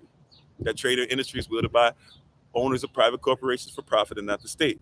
So these people who have educated children now for a decade plus, right, have all these people that are now growing up and they're saying, yeah, I can't vote unless you're tough on crime, right? That's what's going on. So what do they do? So what does Clinton do? Clinton says, okay, I'll show him how tough on crime I am. There's a mentally handicapped man who's on death row, who more than likely didn't commit the crime that he's in there for. Remember, he's the governor of Arkansas. So there's this man in Arkansas who everybody's been asking, hey, let him go, let him go, let him go. He won't let him die, or won't right now. He's not going to let anybody die while he's running for president, for sure. Then all of a sudden, he's questioning how tough on crime he is. And he knows what that means because he's watched Reagan and Bush and Carter and all the other ones for a long time. And he realized he's been groomed. Clinton was groomed since he was a little boy. They saw power in him when he was little, and they raised him up to be a president. They knew what he was going to be, right? That's why he married Hillary, right? These presidents, when they get married, they sign contracts with their wives years before, right? These things are contracted. This is not true love, right? These are families getting together. And by the way, they teach a marriage. So that's why they'll go through some ups and downs, some struggles and all that y'all won't go through, but they'll still remain married. Y'all think it's just for the prize, but hey, they realize that marriage is more than just how you feel at the moment. They teach them right. Even if they teach them to do some wrong things, they teach them some right things that you can learn from. But I'll leave that there, right? Because y'all think, anyways, I'll leave that there. So Clinton, he knows what they mean when they say tough on crime. He goes back to Arkansas. He tells them, hey, that guy that's mentally handicapped and everything, and they think I won't be tough on crime. Grab him as an example and kill him. And execute him. So they execute him. And once they execute him, he comes back on the campaign trail, and everybody says, hey, that's a tough decision, but he did what he had to do. I'll vote for that man. And he wins in a landslide. I'm not making anything up. Go look. Go look. Right? That he knew what they meant when they said tough on crime. He gets into the presidency, though, and guess what? People who have the most capital, right, the lobbyists, they've got him voted in. So they expect for him to keep his word. You kept your word. You were going to do this. You were going to make sure we had weapons. You were going to make sure that certain things were taken. We did all this war on drugs stuff with Reagan or whatever, with Bush. What are you going to do to make sure we still got money in our pockets? They got a bunch of people from our diaspora, our people, to be up there. And yeah, you're going to be tough on our own people. You're going to lock us up. Be tough. Then Hillary Clinton comes out. By the way, Coretta Scott King warned you about people like Hillary Clinton, because Hillary Clinton was a lawyer before she got with her husband, right? And as a lawyer, Hillary Clinton was working for a company that Coretta Scott King told you guys, hey, anybody working for that company, they are racist. They hate black people. Before Kanye said it, Coretta Scott King said it. And sure enough, black people didn't care. They didn't care what Coretta Scott King had to say. They didn't care about Reverend Dr. Martin Luther King Jr. Matter of fact, up until 1992, Reverend Dr. Martin Luther King Jr.'s born day, or his birthday celebration, that y'all make a holy day, it wasn't even recognized. Not nationwide. I know y'all think 1968 he was shot, even though he was smothered by the pillow. That's how he died. But I know in your mind he was shot. He said, I have a dream. He was shot, and then everybody got themselves together. But that's not how that happened. He said, I have a dream in 1963. And that was off of a sermon that he'd been saying for years before. He was actually preaching another sermon, and people were tired because they'd been standing up all day. And Mahalia Jackson, who's an entertainer, who's a singer, she knew how it worked, and she was familiar with church service. So she said, tell him about the dream, Martin. And that's when he said, I have a dream. And he went into another sermon. That's what y'all remember. Y'all don't remember he wasn't talking about that. He was talking about some real stuff. But everybody was kind of tired and bored by that point. So he had to give you the hooping and the hollering. I have a dream. The one day, right? He had to give you the hoop. And everybody said, oh, okay, that's what we came for. Even during the march, y'all didn't want reality. Right? He wasn't killed because he had a dream. He was killed because he started sounding like Malcolm in 1968. Right? It was Ricky Ray. Oh no. Was that his actual name? Well, anyway, whoever it was, right? Clinton goes and he gets him executed, and then he comes back in front of everybody and says this, and they say you still got to be strict on against crime. So what happens? He goes on a ship, right? He does this he makes a big deal about it. They go on a ship, and he signs something, and Hillary Clinton, his wife, has already started putting together something to help him out, and they started calling us super predators. All of them are super predator. They started using language, predator. Now, this is the reason why Emmett Till gets shot, because he was a predator. Because supposedly he whistled and said, bye, baby. Or supposedly he looked her in the eye, or supposedly he just was in her presence too much, because he's a predator. They were using certain terminology. And everybody, including your own people, if you be one of us, right? And if not, you can still be grafted in, right? If you believe what we believe, and if you believe in treating human beings with respect, well, we can all start together somewhere, right? But I'm just saying, in that moment, that's what he did. And so he signs this whole 3 strikes and you're out there. Now, it affects one group disproportionately, and other people wouldn't get locked up even when they would get caught for stuff. But this is where it starts messing with you now, because now, see, and the media spins it a certain way where y'all are still fighting over this stuff, not realizing everybody got. First of all, any of y'all that end up in prison, you're all considered to be slaves. That's why the 13th Amendment, y'all think the 13th Amendment is this, that, or whatever. The 13th Amendment basically says if anybody gets arrested, anybody who gets arrested, then all of y'all get to go, get to be treated as slaves. That's what the 13th Amendment does. So slavery didn't stop. Slavery just, it's different now. That's why they started taking people that were on the plantation and arresting them for jaywalking and stuff and putting them right back on the plantation for 20, 30 years, if not the rest of their natural lives. Okay? So now Clinton comes along, and this is where it starts messing with you guys who are slaves in the system. You know, when he signed that, he also took away your right to habeas corpus. What is habeas corpus? See? I'm not even going to go deep into habeas corpus. Look up habeas corpus when you get a chance. But he took away your rights.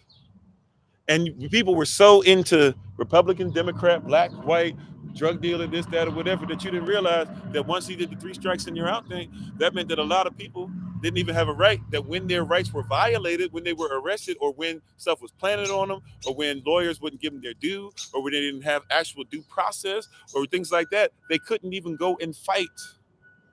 He took away the rights. Some of your family members who didn't even sell drugs, the reason why they can't fight against the stuff that was done to them by the government, by police officers, is because of Bill Clinton signing that. But everybody sat back and cheered. Just like people today still allow the media to spin things so that people can cheer. And this is when we have to get into being in control of our media. Who is our media? Not everybody should be your medium. Not everybody should be your representative, right? First of all, who are our leaders and who are the people that represent them? Who is our ultimate leader? Yes, Yahweh Elohim, but be careful. Who is our standard? Who's our flag? Who's our red, black, and green? The red, the black, and the green. Who is that for us? And who's representing that? You see? Stop telling me you representing us, right? And you got Gucci, Calvin Klein, Versace. That's not us. I'm sorry. I'm just trying to tell you, right? You mean well, but that's not us. Somebody says, well, that's very superficial. Okay, stop telling me that you're trying to represent us, but everything that you speak is not native. Everything that you speak is not Yastel. Everything that you speak is not African. Everything that you speak is not Kush. It's not Kibbut. It's not Omekshi. It's not Tisalagi. It's not Anakitaboyah. It's not Wampanoag. It's not Navajo. It's not Seminole. It's not Foot. It's not Blackfoot. It's not Creek. It's not Put. It's not Carthaginian. It's not Moorish. It's not Moroccan. It's not Nubian. You see what I'm saying? Like a lot of people, I'm just trying to tell you, you're dealing with some stuff and your medium that you're using, the prism you're using is coming from somewhere else. Yeah, it's not Ottawa. It's not Jamaican. It's not, what's the other one I'm looking for? Taino. Let's just keep it a buck. Like we having these arguments and they're not ours. We're arguing we're trying to argue things that are not ours. That's not for us. The media got us shook. You got to ask yourself if you should still be part of the discussions that's coming from the media, and who are you looking for as your medium, right? I talked about this earlier, right? The medi, right? So who's in this media that we're being given, right? In the media that we're looking at and following, let's ask the question, right? Who is your medium? Who prognosticates for you? Who are you looking at to be the person that's saying this is what we need to do as a diaspora? Who? I sound like an owl today, but who? Right? Who is it? Who is it? Right? Who are the people that you're going to get your information from? Who is the person that represents you? Forget in Congress, because in Congress, they're not representing you anywhere. None of those Congress members are knocking on your door to ask how you're doing. Right? Let's change this up, though, once again, because we got so much stuff. Who are you going to be healed? Because if you're going to a medic to be healed, in the West, they're not allowed to heal you by law. Did you catch it? Who is your media? Who is your your medical? Who's your medic? They're not allowed to heal you. Am I saying that medics can never say anything great to you? No. Medics can help you in a ambulance or something like that. But these people right here, especially in modern medicine, these are supposed to be the people that are the go-between for you. Some of y'all have been dealing with the same health issue for 20 years, going to the same doctor. I'm just saying at some point, and they keep telling you there's no cure. There's no cure. By law, they are not allowed to cure you by law. Why is that our medium? And thank you for that, babe. If you're on this 1111, I just got to ask the question: why is that our medium?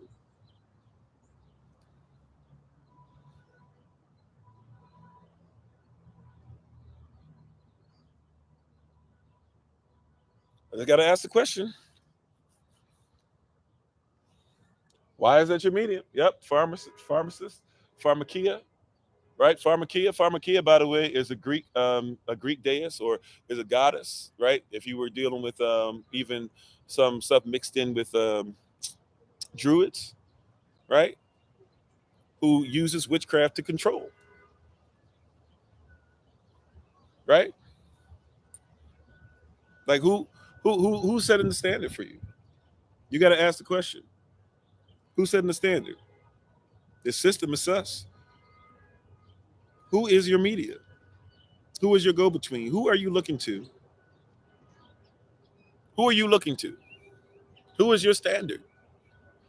Come on, people, y'all. Like, it's not that difficult. Like, if I'm getting medicine and the medicine is always giving me side effects, it means that I'm never healed. Right? The Food and Drug Administration allows fake food. Right? Not coming at you, by the way, just mentioning it because I saw you put it up there, right? Food and Drug Administration allows for fake food to exist. Why are they our standard?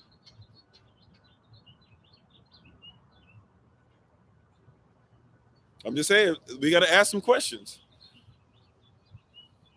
Do you guys know that ketchup, before it became sugar pills and all that, do you know that ketchup, I think in the United States, could be in Europe only, but I think it's the United States, that ketchup used to be considered to be a pill?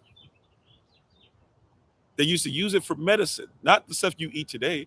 You put tomato, right, in capsules. You put a bunch of it. You put a certain amount in it. And you made sure it was focused. And then you made sure you ate it for health concerns, for health reasons. It was a pill. Now you think ketchup is sugar with red food coloring and a little bit of tomato. And it's got to be thick and gooey. That's not ketchup. That's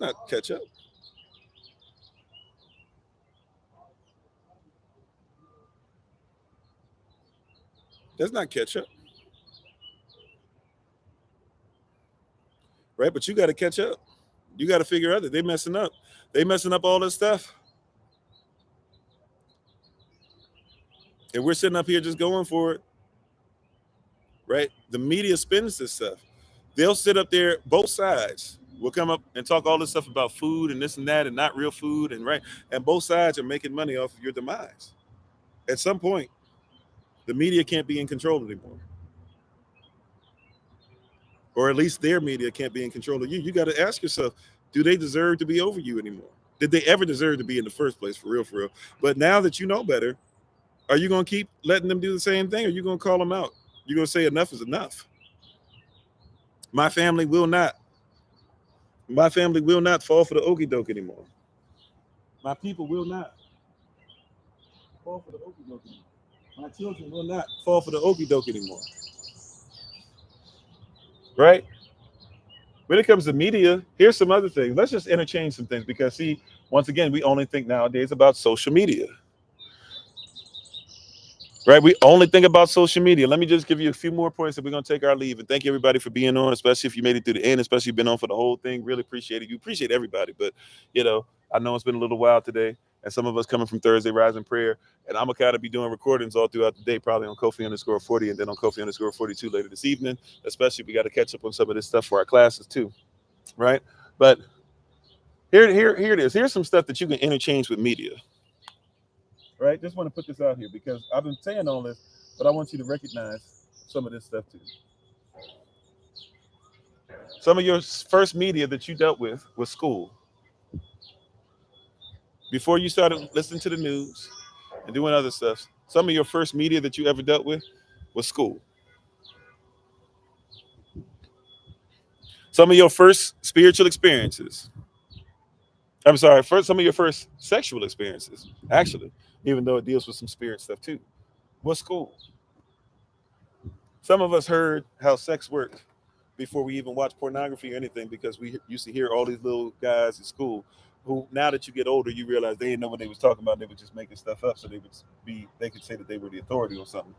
But they were sitting up there telling you how sex and all this stuff worked or whatever. They didn't know what they were talking about, but you learned it at school. Some of you learned how to cuss at school. Some of you are still finding your worth and your value at somebody's school. By the way, these schools are accredited. Just like media has to be accredited, you gotta have the right accreditation, right? You can't just, if you're going to try and cover the Grammys, you can't just walk into the Grammys, right? You got to have the right accreditation. Somebody has to give you the right pass. Do you not know that when schools are accredited, they actually have to drop their standard? Did you know that? If you want your school to be some of the best schools, like our university, SOC University, we'll never be accredited. You know why? Because if a school is accredited, a lot of people miss this. If your school is accredited, it means that you have to drop your standard.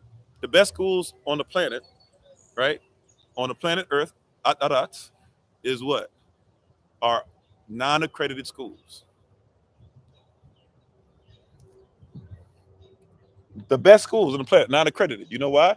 Because Harvard doesn't worry about teaching what you want them to teach. They teach on their level, on their standard. If they taught what was accredited, they could not teach at a higher level. Berkeley, other side of the United States of America, it does not teach things based off of accreditation. It teaches things according to what they think are higher standards. If it's not high standards, they will not teach it. If they got accredited, they would have to lower their standards. Let's go across the pond. Oxford. People love the Oxford Dictionary. Oxford is not, right? Oxford, Cambridge, things like that. They are not accredited. If they became accredited, they would have to lower their standards. They could not teach at a higher standard. Other schools are not trying to raise their standards to the standards of the highest schools. Other students are trying to be accredited, because to be accredited means that everybody says that you're worthy of going to. But if everybody says you're worthy of going to it, it means everybody's worthy of going to it. Did you catch it? That's a bar. Holy Spirit just gave you something, right? If everybody can go to your school, then it means everybody can go to your school. I know y'all don't want to hear that.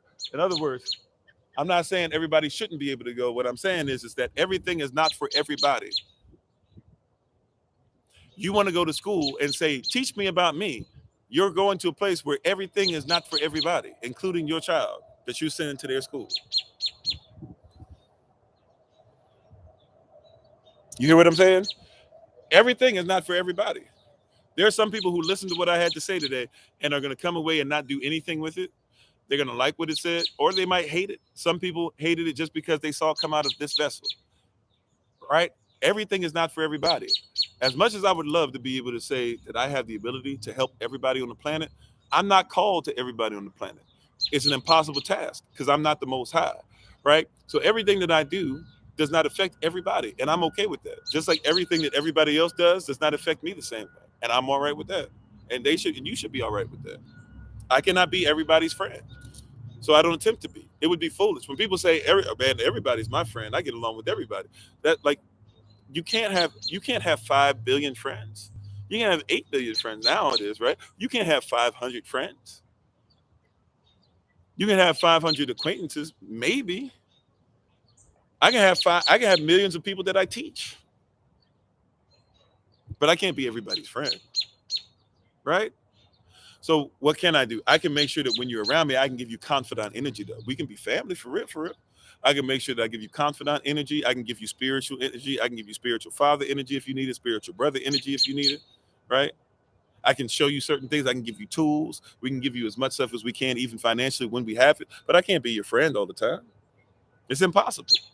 I can show you love, though, genuine love, right? Because a lot of y'all have friends that don't show you love. I can go. So some people will make the mistake of being like, "Man, Kofi and I are our best of friends." I look. I have love for y'all, SOC. I have love for y'all, diaspora. I have love for anybody listening, even if you can't stand my guts right now because I'm making you have to deal with some stuff and it's triggering some things. I get it. I still have mad love and respect for each and every person on here. Right? I can give you love, and some people will confuse that for making me into something that I'm not. I'm not perfect. I come with mistakes. I come with drama. I come with trauma, right? I'm still getting over my trauma. I ain't free all the way yet. I'm just freer than most because I stand on a plane of existence that's based off of somebody that's higher than I am.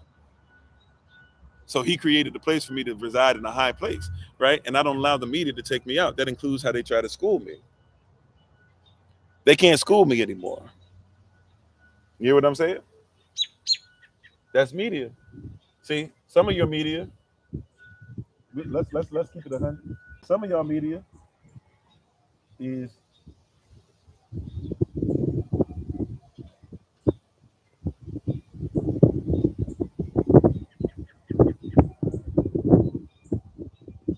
forgive me, the wind's picking up.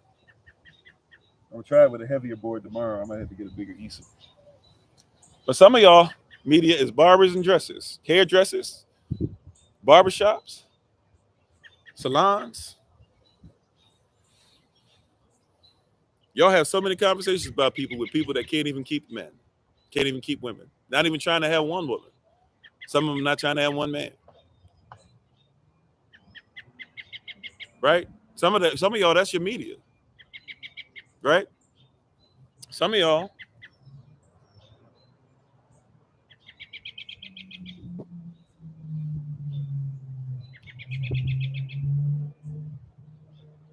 some of you guys have a media like this, and we can keep on going. You're getting the point by now. Some of your media is romance.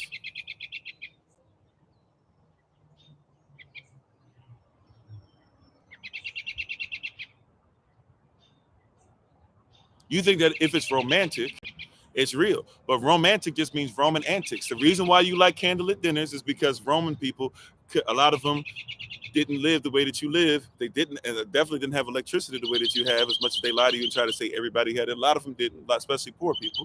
A lot of them lived in caves and things like that. So if you could afford to have a candle and candlelit dinners, you was doing something big because it's really nice to see what you're eating. But a lot of you guys go to places to have less light because you think that you need to be romantic, and you've been taught that romance is better than your culture. So you look for romance in your culture or in your relationships rather than what your culture brings to it. You would like to walk down the aisle as if, for example, Christians love to walk down the aisle when they get married.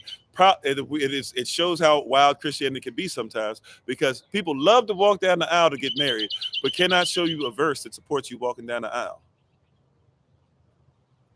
Cannot. Show me the verse of scripture that talks about you walking down the aisle.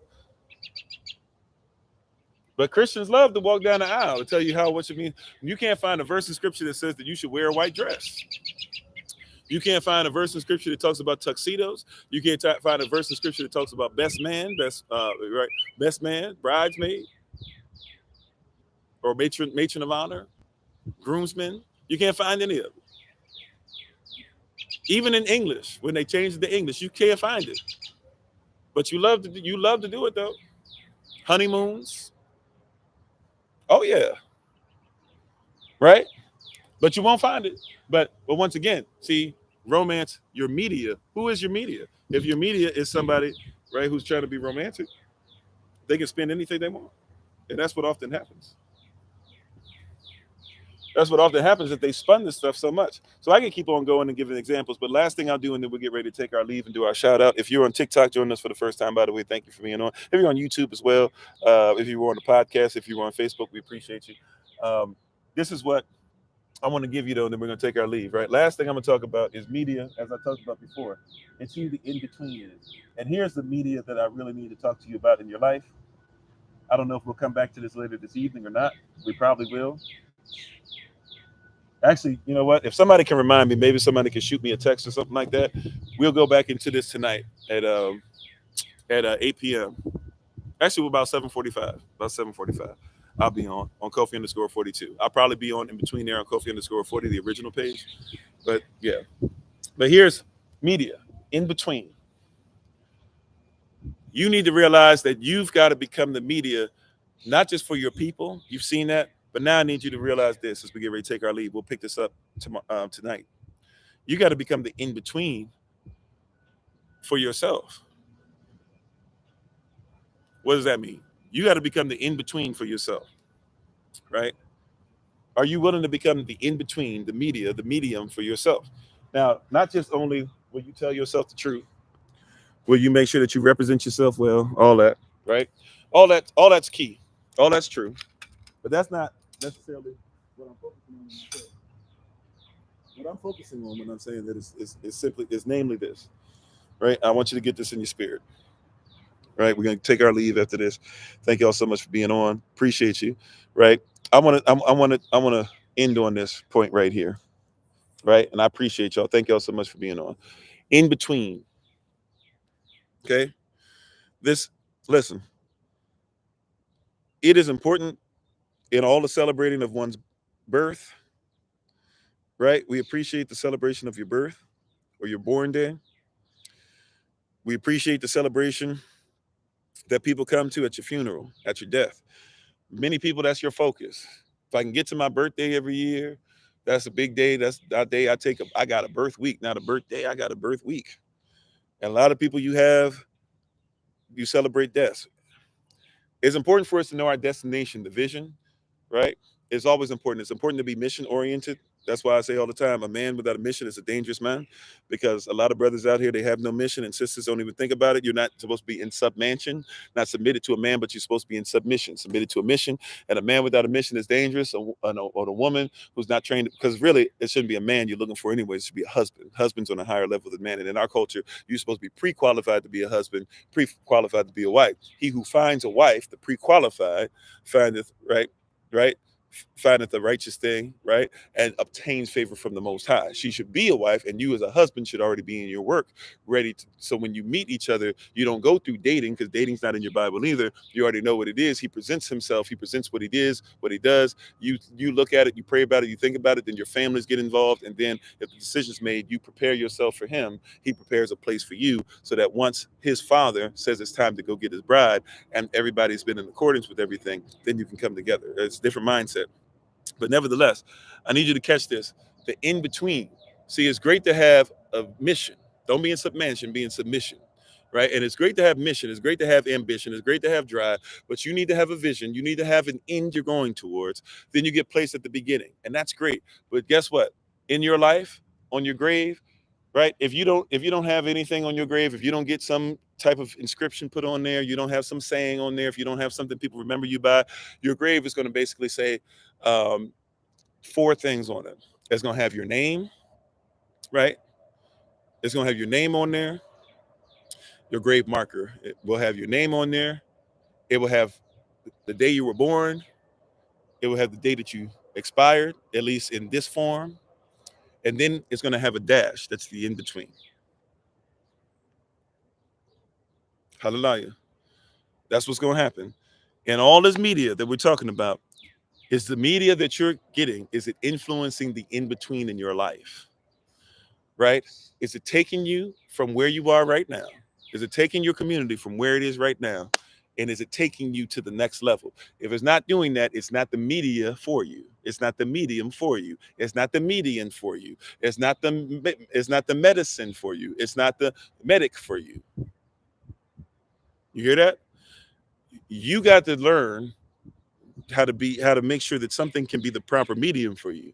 And sometimes you got to be the medium for yourself. That's why they got songs out there that talk about sometimes you have to encourage yourself, right? Sometimes you have to speak victory during the test. No matter how you feel, speak the word and you'll be healed. Speak over yourself, encourage yourself in a dawn in the Lord. You got to get to a place where sometimes you're going to have to be your own medium. And I love teaching. I do. You can see it. I'm passionate about it. I love seeing our people get better. I love growth. I love growing in my own personal life. I love watching my wife grow, watching my son grow. I love watching community. Heck, I love going through the ups and downs, the vicissitudes of life, because when you get through those, it causes growth. I love it when people speak ill. I love it when people speak life, right? Because at the end of the day, I'm still going to make it to the next level. That being said, sometimes, as much as I love others, I've got to learn how to be able to speak to myself and to make sure that if nobody else knows the word, if nobody else knows the law, if nobody else knows how to comprehend it, if nobody else will be a blessing to my people, if nobody else will be something that my children are supposed to be, I can be that. I can be the medium. I am called to be a medium. You are called to be a medium. See, many are called, but for few are chosen. Ain't too many people that will do what they're supposed to do. Many have been invited to do this thing, but few have been chosen to do what I do. And the same thing that's on your life. And you've got to become a medium. You've got to be the person that realizes that nobody can be an expert like me in this because I'm the only me. Right? I've said this before. I know that I'm a dangerous man, but not a dangerous man to my community. I'm a dangerous man to the system, because if I speak this word, the system is supposed to come against it. I told you the devil is the prince of the air, and we on his airways right now. He loses his mind when God's people begin to realize who they really are. I'm dangerous. And because of that, I work hard to remain dangerous. And that messes with people. I become dangerous to society. You know what? When I become dangerous to society, I'm dangerous to society when I tell people like, hey, it's possible to do this and do what I'm doing right now, to do it all day, every day. Somebody says you got to have a 9 to 5. I tried for years to build up other people's businesses the way that we've been able to build up SOC as a community and as an organization. I worked tirelessly trying to get people to hire me and give me a promotion. As soon as I did it, when the Most High did, He took care of my family.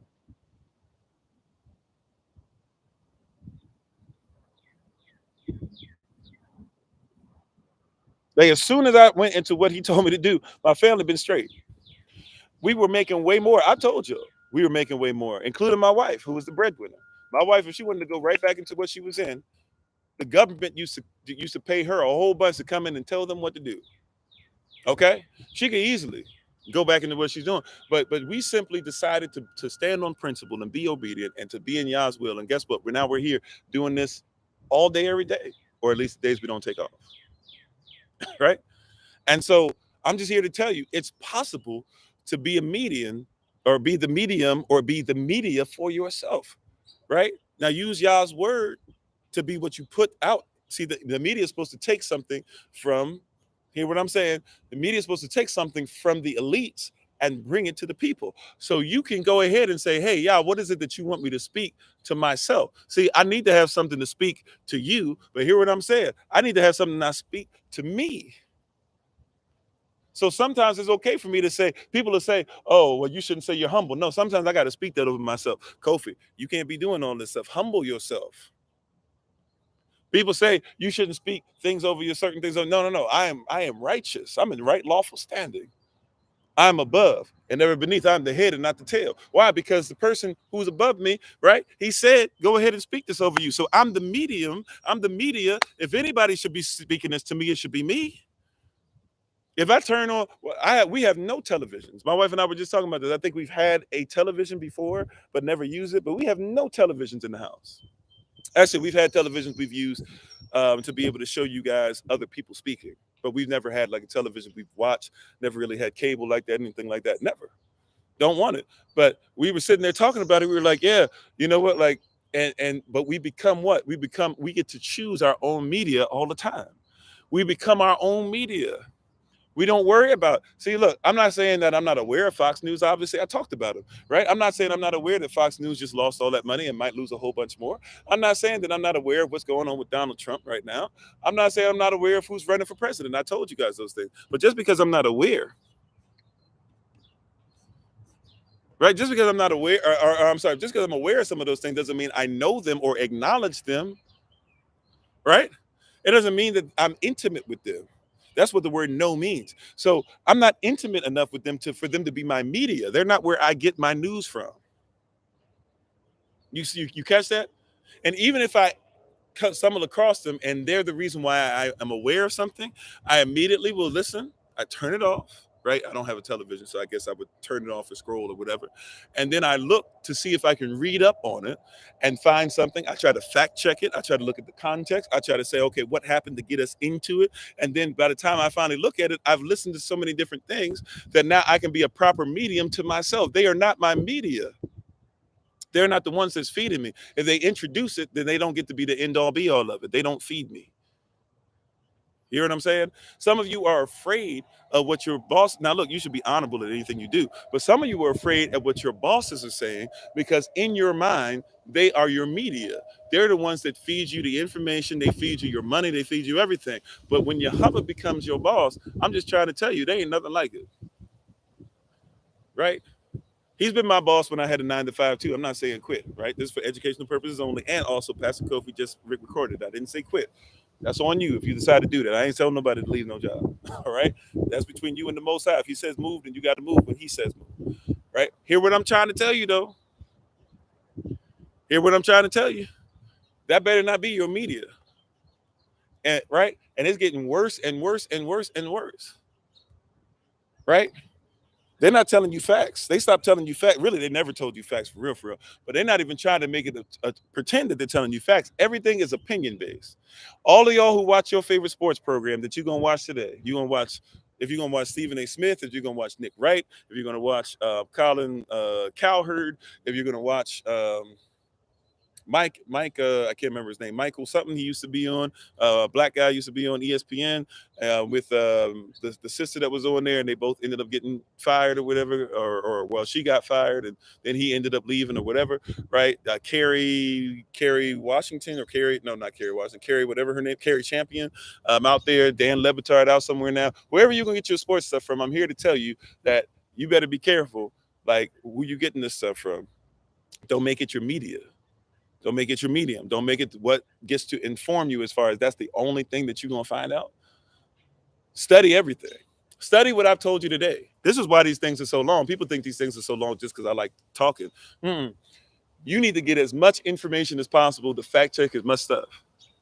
I'm not saying that somebody only comes and does a live for 20 minutes, they're not worth it listening to. Hearing what I'm saying, I've tried to be like, okay, I'm just going to go ahead and do 30 minutes. I used to try to be like, okay, we're just going to do an hour and that's it. And people would ask. They'd be asking. I thought it was only going to be 2 hours. People would ask. Now it's 3. Now it gets to be 3.5 hours. Sometimes it's 4 hours on a Sunday. Sometimes more than that on a Sunday because we go long on Sundays. And I could do it all day. I come back in the evenings, and I find it fascinating because in my mind, I'm like, there's no way that people would want to listen to truth this much. But the reality is that some people have never been fed truth.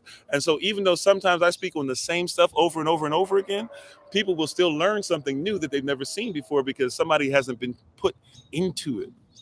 Right? They haven't been sold into like this. Be your own media. Learn this stuff so that you can start feeding yourself. Right? Because I'm not trying to say I'm all there. I'm not trying to say some of y'all look up to me like this. But hear what I'm saying. I want to be here till I'm 150. However, there will be a day to where I won't be here. Or whoever you look up to, if it's your mama, if it's your daddy, if it's your husband or wife, you never know. There will come a day where somebody that you look up to and that you're looking to will not be here. They better not be your only source. You hear what I'm saying? They better not be the only one. Matter of fact, I had to, as much as I love my mama passed away over 20 years ago, right?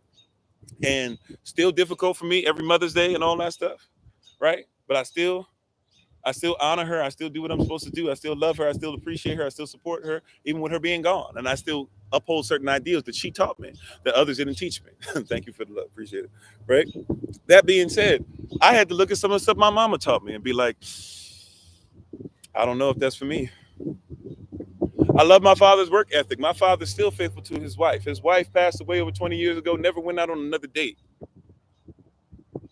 I'm not saying y'all got to do that. I'm saying that's what my father did. That was my example, right? That's what I saw, right? My father has a work ethic out of this world. That being said, not everything my father did is righteous. Okay. And what I'm saying is you better make sure that you study some of this stuff that you just been going with. It better not be your only media. Become your media. Become our media. Some of us need you to get it together, right? Romans chapter 8, two of our affirmations, and I'm really done this time, right? Romans chapter 8, verse 18, Romans chapter 8, verse 19. They say, it says, the suffering of this present time, that means what you choose to go through. The suffering, that's what suffer is. The pain you choose to go through, the suffering of this present time is not worthy to be compared to the glory. That means the weight, the heaviness, the imprint that shall be revealed. You're going to reveal something because something heavy on you has come from the Most High. And every time you take a step, your footprint is there, which means his footprint is there because he's the one putting the pressure on you to be able to make it to the next move. Yeah, you have some pressure on you because you got some glory on you. So you got some pressure on you. But every time that you walk in what you're supposed to do, people are going to learn from the imprint. If there was no pressure, if there was no weight, if there was no glory, then it wouldn't be worth you walking in it. But walk in it because the glory is on you. I wish I had more time, right? But the suffering of this present time is not worthy to be compared to the glory which shall be revealed. And in the next verse, verse 19 says, that the creature, the creation, is waiting on the manifestation of the sons of Elohim. The pressure is on you because there's somebody out there waiting to see, is there another opportunity? Is there another alternative outside of this foolishness that I go through all the time, outside of all this hell I'm going through every day? Is there something else to this? Is there something else I can utilize in life that would allow me, allow my family, allow my people, allow my wife, allow my child to grow? They're waiting on you.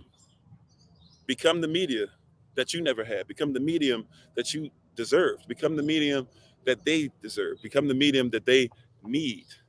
Become the medium that leads them to something better than themselves. Become the medium that leads them through to Yeshua HaMashiach, who is one with Abba. Become the medium that they didn't have. Amen. Thank you all for being on. Appreciate you. If you're on with us on TikTok, just stick around for a hot second. We're going to do something called a shout out. If you've never done a shout out with us, hopefully you'll enjoy it. It's something that you can utilize to be able to see different things that we do besides just the live sessions on here. And we appreciate you for being on again. Whether you joined us on TikTok today, YouTube, our website, Pinterest, etc., we really, really appreciate you guys so much. And we thank you guys for spending some time with us. And we honor that time that you had with us today. So thank you again. If you're on YouTube, if you've been on if you're on TikTok today, YouTube, if you're on Facebook, if you're on the podcast, we appreciate you. Please feel free to look for us in different places and locations, and we appreciate you so very much. Thank you for those that are already with us on Thursday Rising Prayer. I'll see you guys on Kofi_42. So just take the number 3 off if you're on TikTok and put the number 2 there. If you want to follow that and then look for the notification, we'll be on about 7:45 p.m. Eastern New York time. And then we have marriage class today at 9. I'll be on probably on Kofi_40. Not probably. I will be on Kofi_40, the original, quite a bit today. And a lot of it will be me teaching classes, but they'll be recorded for those that are taking classes. So it will be something you can see on TikTok, but if you want the recording, or if you're going to be in the recording, it's going to be for those in classes. That some of the classes we're still behind on getting the recordings out because I have so many recordings that I just don't have the memory, so I'm gonna just have to do it live and let it upload. So those of you who've been looking for recordings for some of the classes or missing recordings and stuff, I'm just gonna give you everything I got today. So by the time we hit Kofi_42 about 7:45, I'll probably be a little slow. I got Kung Fu today at 7 too, so I'll probably be a little out of it, but I'm gonna give you the best I got. I'm gonna give you everything I got. And those that got marriage class, we're gonna finish strong there at 9 p.m. or at 9 p.m. From 9 p.m. to 10 p.m. Eastern New York time. But thank you all so much for being on. Appreciate you. If you're on TikTok, once again, we're getting ready to do a shout out where you'll be able to find some information and just stick around for that for a second. But thank you all for being on. We appreciate you. Please, as always, check out my wife, the Honorable Maya, on TikTok, YouTube, her website, and Pinterest at Bloom and Flourish. Not A and D, the letter N. Bloom and Flourish. She is a healer, herbalist, chemist, and biologist by degree. And thank you all so much for learning from her and listening to her. Right now, apparently, they have her TikTok under some kind of something. So we got to look at Bloom and Flourish too, if you can go look for her over there. And meanwhile, we'll try to figure out who we need to talk to with TikTok legal to figure out why in the world they're doing whatever they're doing now. But yeah, that's part of sometimes, being That's why I say thank you to my wife all the time. Sometimes her just being connected to her, to connect to her husband, she has to go through stuff just because of that. But because we're one, she's willing to go through those things with me, and I appreciate her life so much because of that. But thank y'all for being on. We really, really appreciate you. We're gonna go ahead and take our leave. And if you're on TikTok, just stick around for just a little bit. And we'll do our shout out, and then we'll go ahead and take our leave for the day. Thank you so much again for being on with us. As always, it's been Pastor Kofi, Pastor Servant of Christ, where we are always changing lives one mind at a time by being a voice of the voiceless and speaking the unspoken until I have the great privilege, opportunity, and responsibility of being in front of you all again. Please remember, as always, yes, that you are loved, you're necessary, you're majestic, you're fearfully and wonderfully made, and you, which is all of us working together, will be the reason why people who are in this system no longer have to be of it. Shalom, family. Peace. Thank you again. And thank you, everybody, for being on. If you're still with us on TikTok, this is the way the shout out works. The